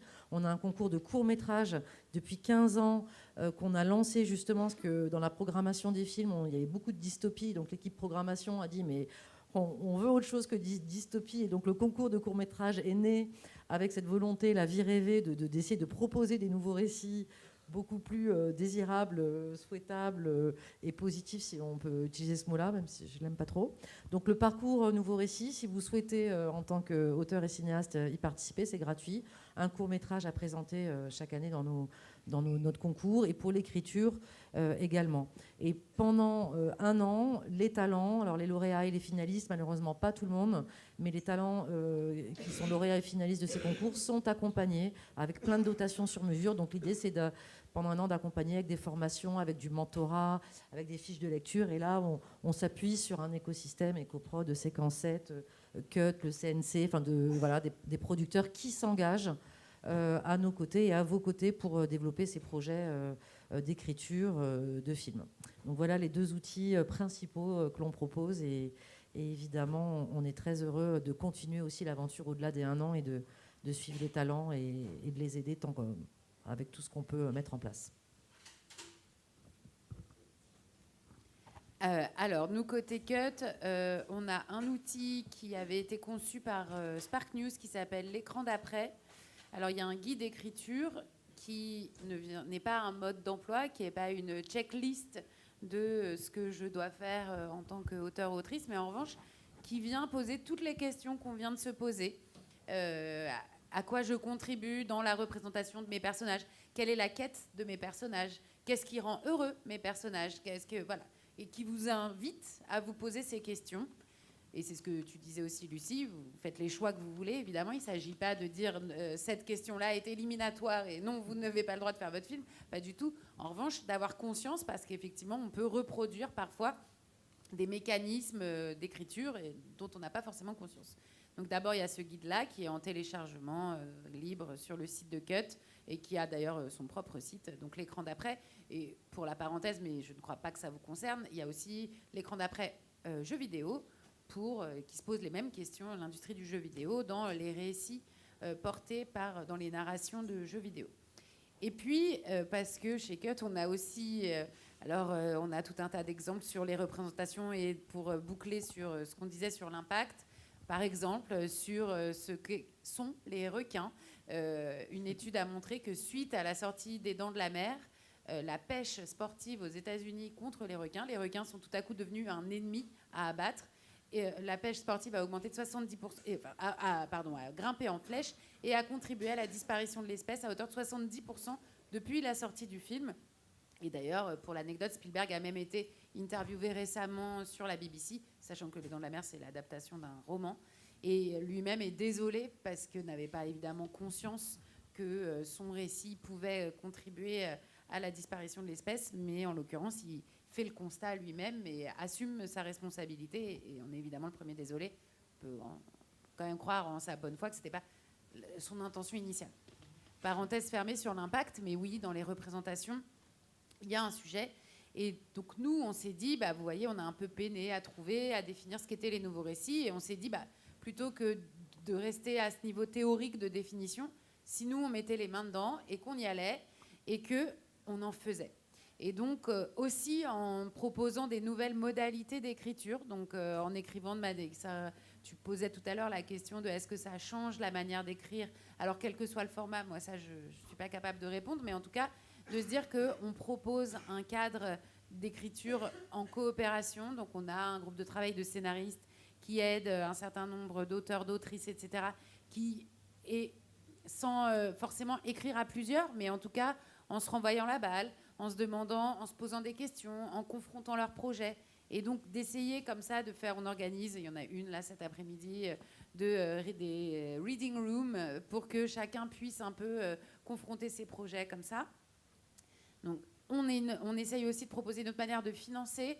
Donc comme on est une association, on a pu bénéficier de financements classiques associatifs, mais comme on travaille aussi dans le cinéma, des financements plus classiques là, du monde du cinéma.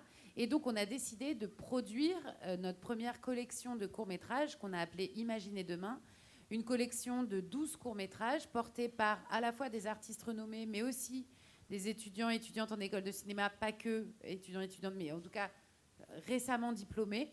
Donc, on a lancé un appel à projet dans tout un tas d'écoles. L'idée, donc on a déjà 6 artistes engagés. On est en train de parler avec d'autres, mais donc il y aura des courts-métrages notamment de Cyril Dion, de Romane Boringer, de Jérémy Régnier, de Swan Arlo, de Céline Salette et de Charlotte Lebon, sur les 6 déjà engagés, mais le panel définitif n'est pas encore, je ne peux pas encore vous le communiquer parce qu'il n'existe pas. Et l'idée, c'est de montrer, d'imaginer demain. Donc la contrainte, c'est on a un budget de production qui est le même pour tout le monde. On a un temps, maximum 12 minutes par film.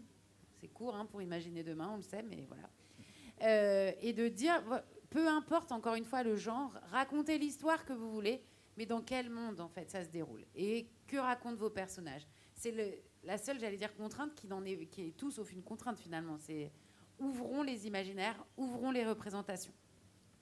Et on a pour ambition, donc d'abord on va documenter tout ça, évidemment. L'idée c'est aussi d'en faire un outil méthodologique derrière, qu'on puisse décliner.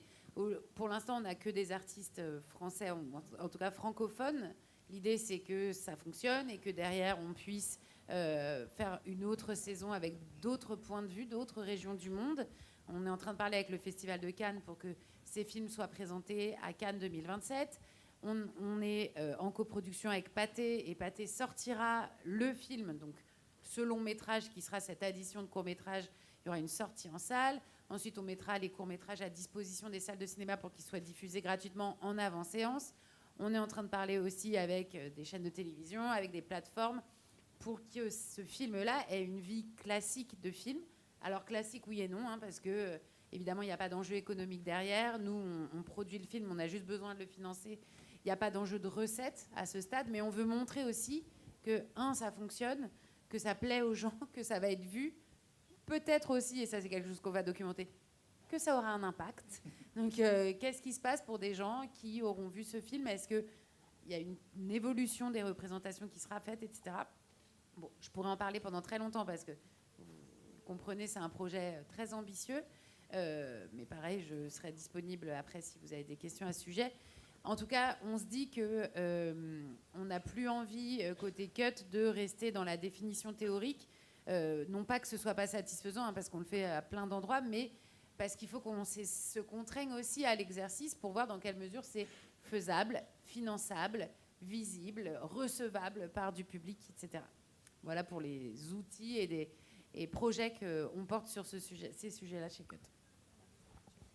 Et pour finir le tour, donc je représente Nouvelle Séquence ici, et j'en ai déjà un petit peu parlé.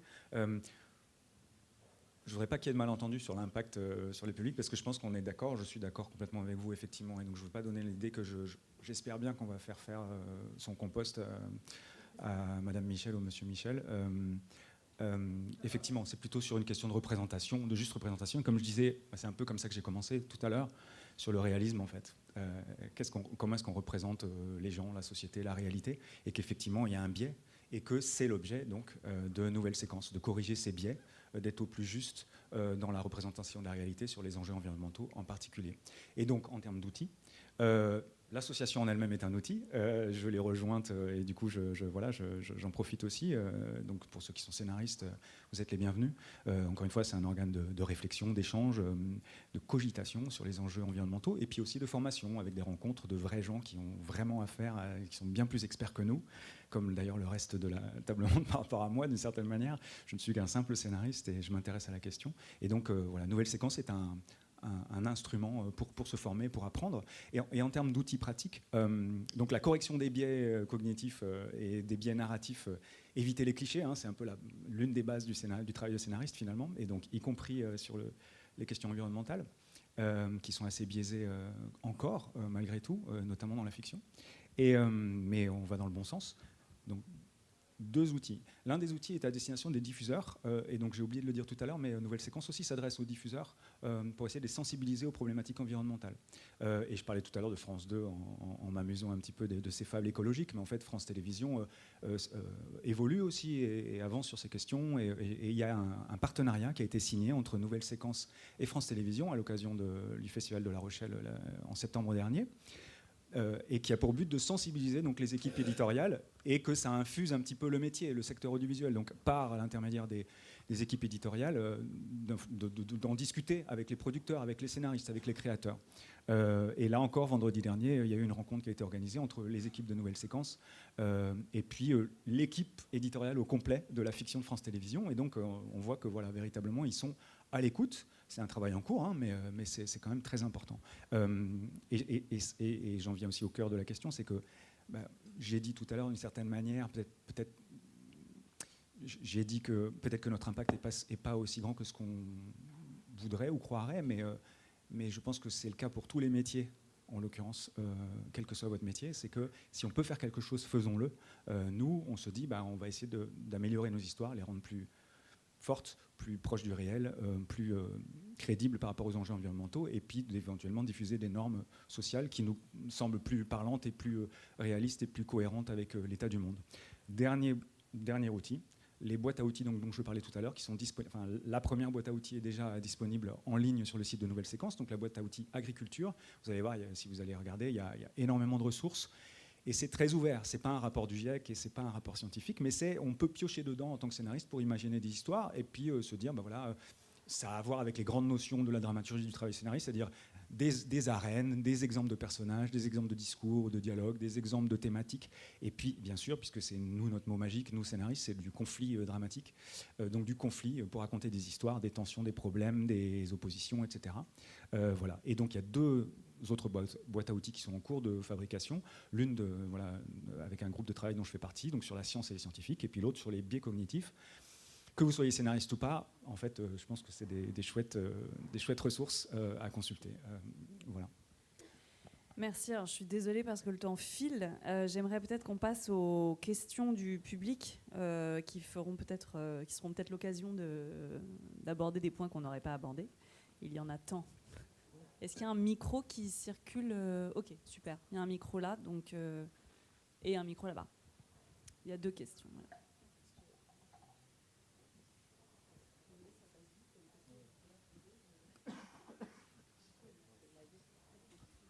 Bonjour. Alors moi, c'est pas vraiment une question, c'est plutôt un témoignage que je voudrais apporter.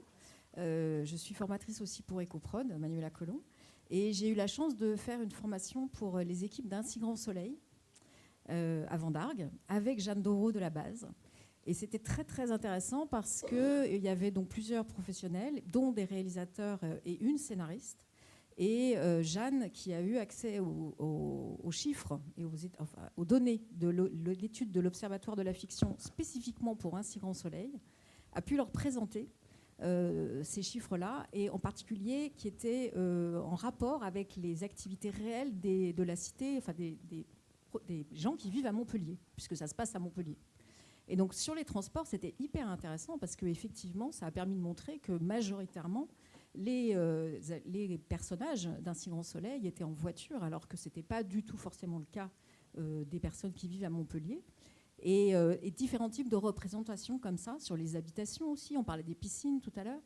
Donc je pense que alors en l'occurrence, ça a fait réagir les réalisateurs et la scénariste, et le responsable, le directeur de production, qui a parlé d'un projet de décor de tram pour pouvoir justement mettre les personnages dans le tram, d'autant plus que le tram va arriver à Vendargues, concrètement. Et donc de pouvoir justement avoir une espèce de bascule de ces scènes de voiture dans des scènes de tram.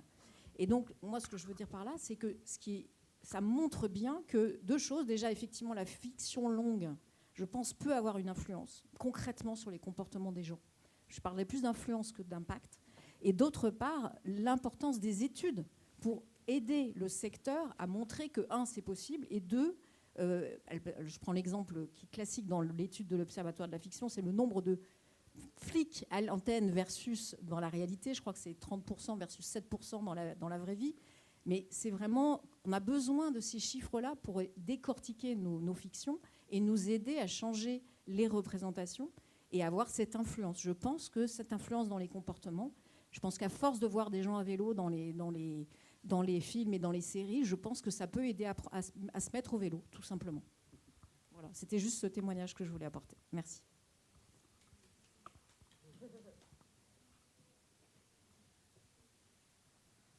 Et pendant que le micro tourne, il me semble bien que dans l'étude, mais je ne la connais pas par cœur, que le deuxième mode de transport le plus montré à l'écran, c'est le voilier, non? C'est pas ça? Ouais, c'est ça. Et c'est bien connu qu'en France, le voilier, voilà, donc voilà, ça dit bien que ça donne un imaginaire qui n'est pas... Voilà.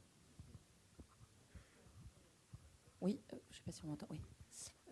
Moi, il se trouve que je suis comédienne et que j'étais l'amoureuse pendant 2 ans du personnage qui est le personnage écolo d'Un si grand soleil et qui se déplace à vélo. Mais je prenais pas... Donc voilà, nous, on avait une empreinte carbone très, très, très faible. Non, moi, je prenais la parole je trouve qu'on parle beaucoup de vouloir faire prendre conscience aux téléspectateurs et on parle beaucoup de responsabilité individuelle. Mais il me semble qu'on oublie quand même beaucoup des responsabilités qui sont, pour moi, aussi, voire plus importantes, qui sont les responsabilités de certaines grosses infrastructures, enfin de l'industrie, la manière dont on fait l'agriculture aujourd'hui en France et dans le monde, etc. etc. Bref, parler des lobbies. Et on oublie des récits comme par exemple à l'époque Dark Waters qui avait permis de parler du téflon et aujourd'hui il me semble que quasiment plus personne n'a de poêle avec du téflon dans sa cuisine. Enfin, en tout cas de moins en moins, en tout cas ça a permis une prise de conscience. Et donc il me semble que depuis tout à l'heure on parle beaucoup de responsabiliser chacun sur ses comportements. Effectivement ça a un impact, mais il faut aussi pas manquer de courage et essayer aussi de s'attaquer, je pense, à des structures plus importantes et ne pas simplement responsabiliser le Kidam. Voilà. Je suis juste complètement évidemment d'accord. C'est pour ça que pour moi l'ambition c'est pas. Mais c'est difficile à produire pour le coup parce que j'ai pas mal d'amis scénaristes et réalisateurs, etc., qui ont du mal à faire ce type de film. Vraiment. Mais de dénoncer frontalement... En fait, il y a 2 choses. C'est-à-dire que soit on adresse et on dénonce frontalement, type Dark Waters, OK. Mais il y a aussi... C'est pour ça que je pense que l'évolution des représentations, moi, je parlais du bulletin de vote, on parle de la même chose. C'est-à-dire que quand on parle de ce qui est acceptable socialement pour nous, c'est bien ça, c'est bien le sujet des représentations. Donc c'est notre rapport effectivement à un système économique qui nous dépasse, mais à un système démocratique, d'où la référence que j'ai faite. Mais c'est vrai qu'on n'a pas eu le temps de creuser, mais évidemment qu'il ne s'agit pas de porter l'intégralité de la responsabilité sur le compost qu'on fera ou pas, individuellement. Et là-dessus, je vais rajouter un autre outil dont on n'a pas parlé, qui est l'association Climate Spring, qui est une association britannique, qui a un guide qui, en fait, vraiment, donc je travaille avec eux aussi. Et ce sur quoi on travaille, donc c'est ce qu'ils appellent narrative change, donc vraiment les changements de récit, mais à l'échelle sociétale. Et on a un peu analysé ce qu'on appelle donc les histoires climatiques dont on aurait besoin. Et l'analyse nous montre que jusqu'à aujourd'hui, la plupart des récits sur ce sujet, c'était des récits qui disaient « Regardez, le monde brûle » et après qui regardaient le spectateur droit dans les yeux et qui lui disaient « Et toi, tu fais quoi ?» Et c'est ça, en fait, la dramaturgie du film. Et à la fin, t'en sors et tu es en mode « Mais oui, moi, je fais quoi ?» Et je fais rien, pas assez, et tu vas mal. Et en fait, l'idée, c'est de sortir de ça parce que, en fait... alors ça a eu son utilité et je pense à un autre chiffre à rappeler qui a été publié par une association qui s'appelle Destin commun, c'est de vraiment montrer qu'aujourd'hui l'écologie est majoritaire, c'est-à-dire qu'en France et dans le monde entier, l'immense majorité, entre 80 et 90% des gens sont convaincus de l'importance des crises écologiques, savent que ça les impacte ou va les impacter, etc. Donc l'idée, c'est plus de sensibiliser en fait. L'idée, c'est de... donc Climate Spring propose 3 histoires dont on aurait besoin. Et la première, c'est des histoires de justice. Donc c'est qui est vraiment responsable et comment on fait pour les tenir responsables. Donc en anglais, on dit accountability. Comment on fait pour avoir ça? Et donc ça va être... récemment, il y a eu Toxic Town, par exemple, qui est sorti sur Netflix. C'était une série qui parlait de ça. Mais un peu comment on fait les Erin Brockovich du climat, quoi. Donc ça, c'est... Et nous, enfin, en tout cas, dans tout ce qui est en tant que consultante et en tant qu'autrice, c'est vraiment, en effet, et merci de l'avoir dit, c'est très important. Et aussi important, on a ce qu'on appelle les histoires de vision, donc dans quel monde on veut aller, parce que ça, en fait, on se rend compte que c'est aussi une question de changement de récit à l'échelle générale. Donc, à qui profite ce qu'on écrit, à qui profite une dystopie? Et ben même si notre dystopie, elle dénonce, finalement, elle fait que répéter qu'on va tous mourir. Et donc peut-être qu'elle profite pas forcément aux gens qu'elle peut profiter aux gens qu'on croit dénoncer. Et après, le dernier type d'histoire qu'on cherche, c'est ce qu'on appelle des histoires de transition. Donc c'est comment on fait pour sortir de l'endroit où on est, pour aller dans l'endroit où on veut être. Et ça, c'est aussi, je pense, lié à cette question, parce que ça va être souvent comment on fait pour s'entendre, comment on fait pour se parler, comment on fait pour être ensemble. Et ça, comment en fait on utilise le conflit comme outil dramaturgique pour parler de l'écoute et du fait de bouger ensemble. Et ça, c'est des changements de collectif en fait. Et en effet, merci d'avoir dit ça, parce que je pense que ça a été sous-jacent à tout ce qu'on a dit, mais on ne l'avait pas vraiment exprimé, et c'est au cœur du truc, quoi. Oui, c'était un peu sous-jacent dans la question quel genre de récit, puisque je m'étais noté Climate Spring, mais on n'avait pas eu le temps de l'aborder.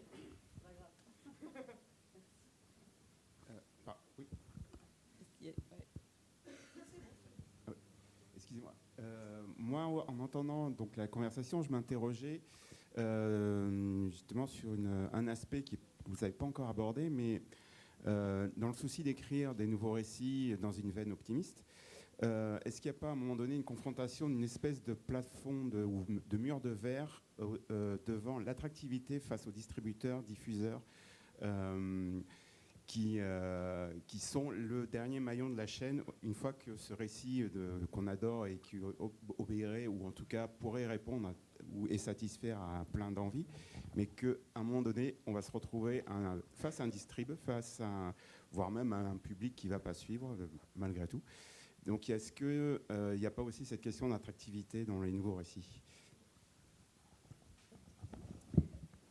Merci pour cette question. 2 éléments de réponse. Donc nous, quand on accompagne justement les talents, on a des producteurs, des distributeurs, des financeurs qui s'impliquent. Donc il y a quand même, on va dire, une capacité à embarquer la chaîne de production pour que ces récits existent. Néanmoins, on en a parlé aussi, nous, par rapport au nombre de projets qui arrivent, si on devait compter ceux qui sont sur les écrans aujourd'hui, il n'y en a pas tant que ça. Mais déjà, les faire exister, c'est déjà faire bouger les lignes. Et la deuxième réponse par rapport au public, nous, on est très heureux dans le cadre du festival, c'est pour ça que les 2 projets s'imbriquent, professionnels et grand public, c'est qu'il y a des séances de pitch devant le public, il y a des soirées de projection de courts-métrages, et faire rencontrer ces récits, pour ne pas dire ces équipes et ces artistes, avec le grand public, c'est aussi démontrer à tout le monde, en présence, donc toute la chaîne de production, qu'il y a une appétence des publics. Et vous pourriez me dire, mais oui, mais vous, au Festival Atmosphère, il n'y a que des écolos convaincus qui viennent. Eh bien non, parce que nous, on a un festival, et d'ailleurs peut-être que personne ne le savait jusqu'à tout à l'heure, on a un festival, on ne disait même pas qu'on est un festival d'écologie, parce que justement, l'idée, c'était d'aller toucher des non-convaincus, c'est de faire une promesse artistique et pas dire venez, parce qu'on va vous faire la morale, vous présenter des solutions, et dire comment il faut faire maintenant pour vivre dans un monde compatible avec les limites planétaires. C'est pas du tout notre approche. Notre approche, c'est un événement culturel dont on a envie d'y aller en famille, découvrir des projets qui nous nourrissent, qui nous enthousiasment, qui nous font rêver. Mais derrière, en effet, il y a un message.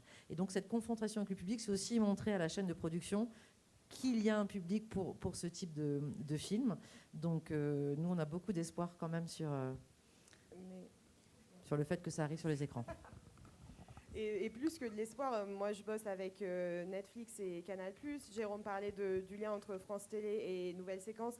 C'est pas rien en fait que toute l'équipe soit venue voir Nouvelle Séquence. Et c'est extrêmement clair aujourd'hui, mais vraiment les diffuseurs veulent faire des récits là-dessus. C'est juste que c'est très difficile de bien écrire en général, c'est très difficile de faire des bonnes séries, c'est d'autant plus difficile sur ce sujet pour les 1000 raisons qu'on a dites, et que eux ils ont des pressions, alors que ce soit les diffuseurs publics ou les diffuseurs privés pour différentes raisons, des pressions de marché, des pressions de production, il y a 1000 choses qui font qui font des choix. Mais en fait, il faut peut-être que c'était vrai il y a quelques années, j'en sais rien, mais en tout cas aujourd'hui, les diffuseurs savent très bien que les publics s'intéressent à la question. Ils ont tous fait des études sur leur public et ils savent qu'il faut être là et qu'ils vont paraître complètement à côté de la plaque s'ils n'en parlent pas. Et il n'y a plus besoin de les convaincre là-dessus. Hein. Je pense pas. Et moi, oui. Oui, absolument. Et par exemple, Cut, c'est aussi pour ça que nous, on travaille avec l'ensemble, enfin le cinéma, on ne parle pas que nous, en tout cas pas que aux scénaristes, il y a d'autres associations pour ça, mais qu'on travaille sur l'ensemble de la vie du film et que quand on parle de nouveaux récits, on ne doit pas s'adresser que aux scénaristes. Évidemment qu'on doit s'adresser aux scénaristes, mais pas que. Je parlais du guide de l'écran d'après, il y a également le guide de l'écran d'après pour les diffuseurs. Et effectivement, quand... par exemple, avec Cut, on organise des événements, on s'adresse encore une fois à toute la chaîne. On a organisé un événement qui s'appelait Cut Together pour réunir un maximum de professionnels engagés sur ces sujets. Et on avait tous les grands diffuseurs qui étaient là, voire même qui étaient partenaires de l'événement. Alors qu'il puisse y avoir des frilosités, sans doute, et bien sûr, vous êtes mieux renseignés que moi.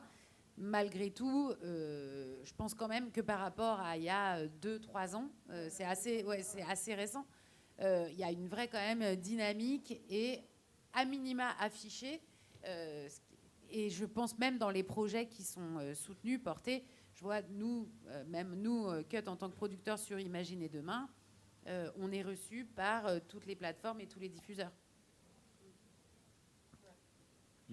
Si je peux compléter, pardon, comme c'est un point clé quand même, c'est est-ce qu'on va pouvoir les diffuser, ces œuvres. Je pense que sur le principe, ça avance. Et encore une fois, le partenariat avec France Télévisions et ce que tu dis sur Netflix et autres, c'est des signes importants. Les plaques tectoniques sont en train de bouger. Moi, ça fait 10 ans que je m'intéresse. C'est par la fiction que je me suis intéressé à l'écologie. Je n'étais pas un écolo de base, mais en développant un projet de série que je continue à développer, s'il y a des diffuseurs dans la salle, qui porte là-dessus. Et c'est comme ça que je m'y suis intéressé. Et donc, évidemment, mes petites antennes de scénaristes se sont branchées sur que disent les diffuseurs sur le sujet. Et je le dis parfois, mais je le dis tout en précisant qu'il y a 2 ans, en fait, c'est ce qu'on vient de dire, il y a 2 ans, c'est déjà loin. Mais dans des tables rondes de ce genre-là, j'ai entendu 2 directrices que nous ne nommerons pas de la fiction, que nous ne nommerons pas, de chaînes que nous ne nommerons pas, l'un ou l'une dire l'écologie n'intéresse personne. C'était dit comme ça, et du coup je me dis ah, dommage. Et l'autre, j'ai entendu dire dans un cadre public, je vais pas faire des fictions sur des sujets que les spectateurs viennent de voir au journal de 20h. Qui sont 2 arguments qu'on peut entendre. Je veux dire, c'est des points de vue, des opinions sur la question. Et puis, encore une fois, c'est des gens qui ont des responsabilités infiniment plus lourdes à gérer que moi, petit scénariste, que nous, petits scénaristes. Hein. Il y a des enjeux économiques, des enjeux peut-être politiques, il y a des enjeux d'interprétation de ce que c'est que l'opinion publique. On sait que l'opinion publique, en ce moment, en France et en Occident, c'est particulier, etc., etc. Donc, ils ont tout ça en tête. Et puis, leur conclusion, c'était ça, il y a 2 ans. Mais effectivement, je pense qu'on est là dans un petit moment. Est-ce que ça va durer, s'approfondir ou pas ? On avait dit optimiste, du coup, voilà. Ça va continuer. Mais ça fait 2-3 ans, voilà. Et en rentrant dans Nouvelle Séquence aussi, moi, j'ai ouvert un peu mes chakras là-dessus. Voilà, j'étais un peu dubitatif et en même temps avec l'envie d'agir et de réfléchir sur ces questions. Et je commence à évoluer moi-même en me disant, bon, OK, il va peut-être y avoir moyen, quoi. On va peut-être y arriver. Et dernier point, on parle beaucoup, j'ai beaucoup parlé des fictions écologiques, quoi, des fictions qui parlent de l'environnement. Mais en fait, toutes les autres fictions peuvent parler des problématiques écologiques au détour d'un personnage, d'une scène, d'un geste, d'un motif visuel, d'une scène dans la nature, que sais-je, n'importe quoi. Mais par petites touches, en fait, on peut vraiment en parler tranquillement, comme un scénariste qui fait bien son travail et qui parle du réel, quoi. Oui, carrément. D'ailleurs, c'est peut-être aussi ça qui intéresse les diffuseurs, plus que de trouver la série écologique, mais que ça fasse partie de la réalité. T'as raison. Est-ce qu'il y a une dernière question avant qu'on doive malheureusement rendre l'espace? Ça passe de plus en plus vite ou c'est moi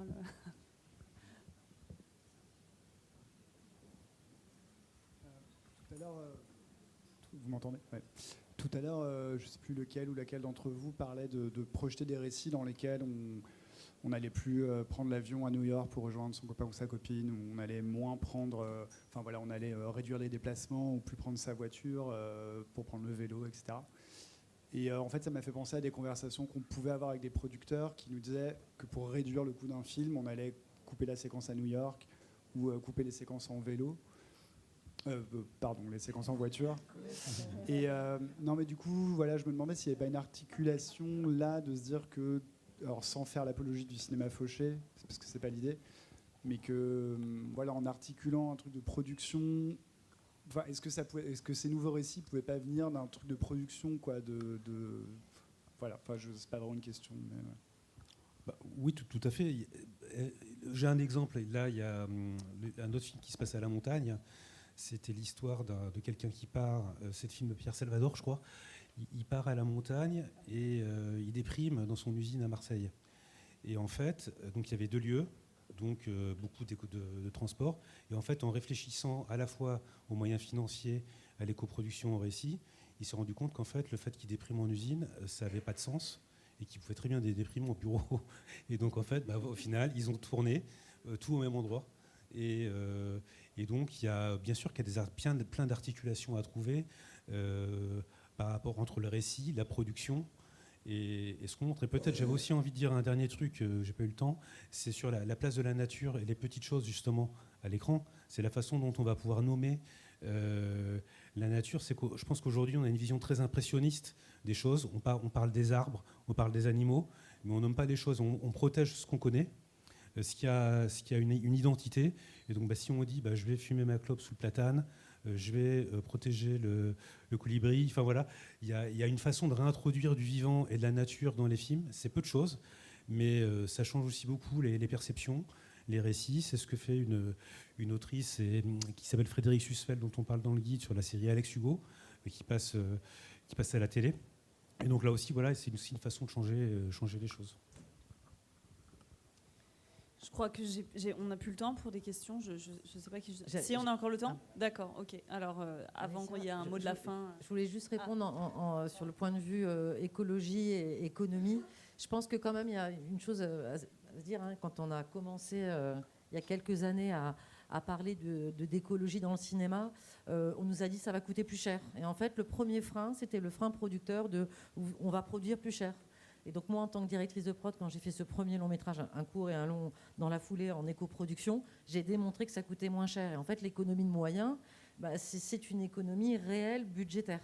Ça ne veut pas dire qu'il faut faire tous les films, mais en même temps, une prise de vue hélicoptère, si on l'enlève de son scénario, forcément, c'est une ligne budgétaire en moins. Et on pollue quand même énormément.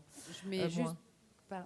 Et juste pour finir, sur la congruence fond-forme, je trouve que c'est très important parce que c'est vrai qu'on parle d'éco-production pour les films, et évidemment qu'il faut faire de l'éco-production puisque toutes les industries doivent baisser l'empreinte carbone. Donc de toute façon, nous, industrie culturelle, ou quel que soit le métier qu'on fait, on doit baisser nos émissions carbone. Après, le deuxième volet qu'on a et qui est assez génial, c'est que nous, on a les récits, on a un levier, on a ces récits qui permettent de raconter des choses, qui permettent de transformer la société. Et même si l'impact, pour moi, c'est pas que les représentations, c'est évidemment les représentations, mais c'est au-delà de la représentation, être un vecteur un levier de changement des comportements. Et pour le coup, ce qu'on fait aussi dans le cadre du concours, sur les concours de courts-métrages dont le thème est la vie rêvée, vous voyez, c'est très vague, on peut parler de tous les sujets écologiques, sociaux, sociétaux. On a demandé aux cinéastes s'ils avaient une démarche d'éco-production sur leur court-métrage et s'ils connaissaient EcoProd. Il y a 15 ans, personne ne savait ce que c'était l'éco-production et encore moins EcoProd. Et là, aujourd'hui, tout le monde nous répond oui. Alors, on est sur du court-métrage qui a une économie fragile. Et en effet, ça rejoint une forme de sobriété dans la production. Donc, il y a quand même des ponts à faire entre fond et forme. Et oui, on peut être plus sobre et en même temps préserver un objet culturel et en tout cas un film qui va rencontrer son public, puisque c'est quand même le but. Moi, je me permets juste un petit point de vigilance sur ce sujet, en associant de faibles moyens et la manière de raconter et le contenu de nos histoires. Deux petits, évidemment, points de vigilance. Un, sur attention à pas non plus en profiter pour précariser encore davantage un certain nombre de... Il y a une vraie tension sociale quand même à laquelle il faut être, selon moi en tout cas, vigilant. Et deuxième point, attention aussi à cette tension technologique qui est l'IA et que sous couvert de réduction, on va réduire des impacts et finalement, quand bien même l'IA aurait un impact écologique moindre que faire prendre l'avion à tout le monde, c'est vrai. Attention aussi en fait aux dérives et aux excès de ce genre de raisonnement que si on a de manière un peu trop raccourcie et sans nuance peuvent finalement être contre-productifs. Oui, je voulais juste rajouter un outil à la liste qui sont les outils format fresque, qui sont des outils grand public, puisque je fais partie d'une association qui a co-créé une de ces fresques. Alors peut-être que vous connaissez la fresque du climat qui est la plus connue. Ce ne sont pas forcément des fresques, des ateliers qui sont destinés à des auteurs, autrices, mais au grand public. Et il existe notamment la fresque des nouveaux récits. Et puis voilà, il existe aussi, moi personnellement, je fais partie de Climate, qui était notamment présente à Courbevoie au Festival Atmosphère, qui a co-créé la fresque de l'écoféminisme, qui donc sensibilise aux liens, aux intersections entre l'écologie et le féminisme. Donc voilà, les ateliers de fresques, des nouveaux récits notamment. Et il y a la fresque du film aussi. Également. Et d'ailleurs, j'en profite pour juste vous indiquer la page 42 du guide EcoProd qui s'appelle « Pour aller plus loin », parce qu'elle est un peu perdue dans les annexes. Et du coup, il y a notamment les fresques, il y a la formation CNED, BABA, climat et biodiversité qui est très bien. Et il y a plein de liens, en fait, plus du coup grand public et de liens dans notre industrie. Et voilà, l'ADEME, l'OFB, toutes ces choses-là, ça vous permet d'aller plus loin. Donc, page 42.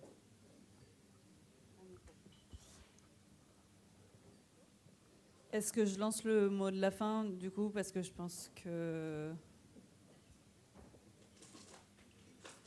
Oui. Si d'une manière générale, les personnages peuvent moins se changer dans les fictions, ça aussi, ça aurait un impact, parce que tous les jours, ils ont une tenue différente, il n'y a même pas un plume. Il fallait inviter le HMC, là. Voilà, non, mais en fait, c'est un peu cliché, et ça aussi, ça peut avoir un impact sur les gens pensent qu'ils doivent à tout prix avoir une tenue différente chaque jour.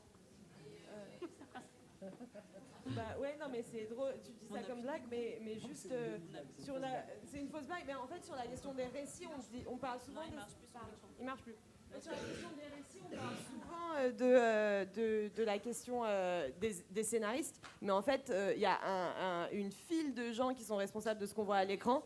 Et non, mais en fait, et du coup, je pense que aussi, on parlait de challenge au début, une des nouvelles choses qu'on va devoir faire, là, nous qui travaillons dans les nouveaux récits, c'est quelles sont les professions qu'on emmène avec nous, parce qu'en tant que scénariste, on ne va pas écrire ce jour-là, il porte un gilet rouge, et à la prochaine scène, avec le même gilet rouge que la veille, si ça a aucun lien avec la narration, on ne va pas l'écrire. Et du coup, c'est super important aussi que les autres départements soient au courant de ça. On va passer juste à un petit mot de la fin. J'aimerais que chacun, de manière très courte, très brève, est-ce qu'on peut partir sur une note optimiste alors, ou est-ce que c'était une utopie ? Vraiment, vous voulez que ce soit moi qui commence? Mais oui, bien sûr. Non. Nous vivons une catastrophe globale. C'est la cata. Mais individuellement, on peut tous faire au moins un petit truc. Ok ? Moi, je fais mon petit truc en train avec Nouvelle Séquence, en réfléchissant aux enjeux climatiques et en représentant le mieux possible pour que peut-être que les gens définissent mieux les normes sociales et se disent ah ça c'est possible en fait voilà. Et ça, je pense que potentiellement ça peut avoir un petit impact. Moi, je suis que scénariste, je suis désolé, mais voilà. Je pense que ça peut le faire, donc j'y crois. Donc, allez, team optimisme, à vous. Moi, je rebondirai sur ce que tu dis. Individuellement, oui, mais en fait, il y a quand même beaucoup de choses. Il y a beaucoup de collectifs qui existent. Nous, on en a un peu la preuve. Nous, sur les formations, chaque année, il y a environ 1000 professionnels qui viennent se former. Donc, il y a plein de gens qui sont investis. Et puis, mine de rien, le cinéma, Je vais faire je vais faire ma conclusion en faisant un peu le faillot, mais il y a les pouvoirs publics qui nous soutiennent. C'est pas le cas de tout, donc il y a quand même des aides. Il y a l'éco-conditionnalité. Je pense qu'il y a quand même tout un écosystème qui est quand même plutôt en phase et qui a envie de faire bouger les choses. Donc après, voilà, faut s'ajuster, il faut trouver les moyens. Mais allons-y, et je pense qu'on a quand même la chance d'avoir à la fois le collectif et chacun. L'AFDAS qui finance les formations aussi, donc il y a quand même aussi pas mal il y a des vrais moyens qui existent au niveau de l'État et les régions qui aident, au niveau de l'Europe aussi, donc il y a quand même pas mal de choses qui sont faites pour que ça aille mieux, et tous ensemble. Sur l'optimisme, effectivement, une fois qu'on a regardé le monstre dans les yeux, on n'a aucune raison a priori d'être optimiste, parce que ça fait peur, parce qu'on se demande comment on va en sortir. En revanche, être actif, faire, c'est quelque chose qui nous porte, que ce soit écrire, s'engager dans une association, se former. Enfin, je ne suis pas tant sur le discours du colibri, du faire sa part, mais simplement se sentir investi de la manière qui nous parle à nous. Ça nous rend optimistes, d'abord parce qu'on n'a pas le choix. Une fois qu'on a compris ce qui se passait, si on n'est pas optimiste, on devient dépressif profond. Donc finalement, l'alternative n'existe pas vraiment, parce que une fois qu'on s'est renseigné, on s'est formé, on a plutôt intérêt à être optimiste. Et je pense que l'action est le meilleur des optimismes qui soit. Et effectivement, quand on voit... Quand maintenant, ça fait plusieurs années qu'on est sur ce qui est le cas de nous tous, mais quand on voit ce qui se passe, moi, ça fait un peu moins de 10 ans que je suis vraiment focalisée sur ces sujets-là, mais c'est un monde.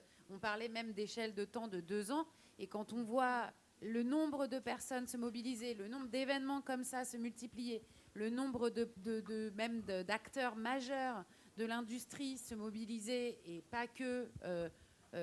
en façade, mais vraiment dans les équipes, etc. Moi, je pense qu'on a plein de raisons d'être optimiste.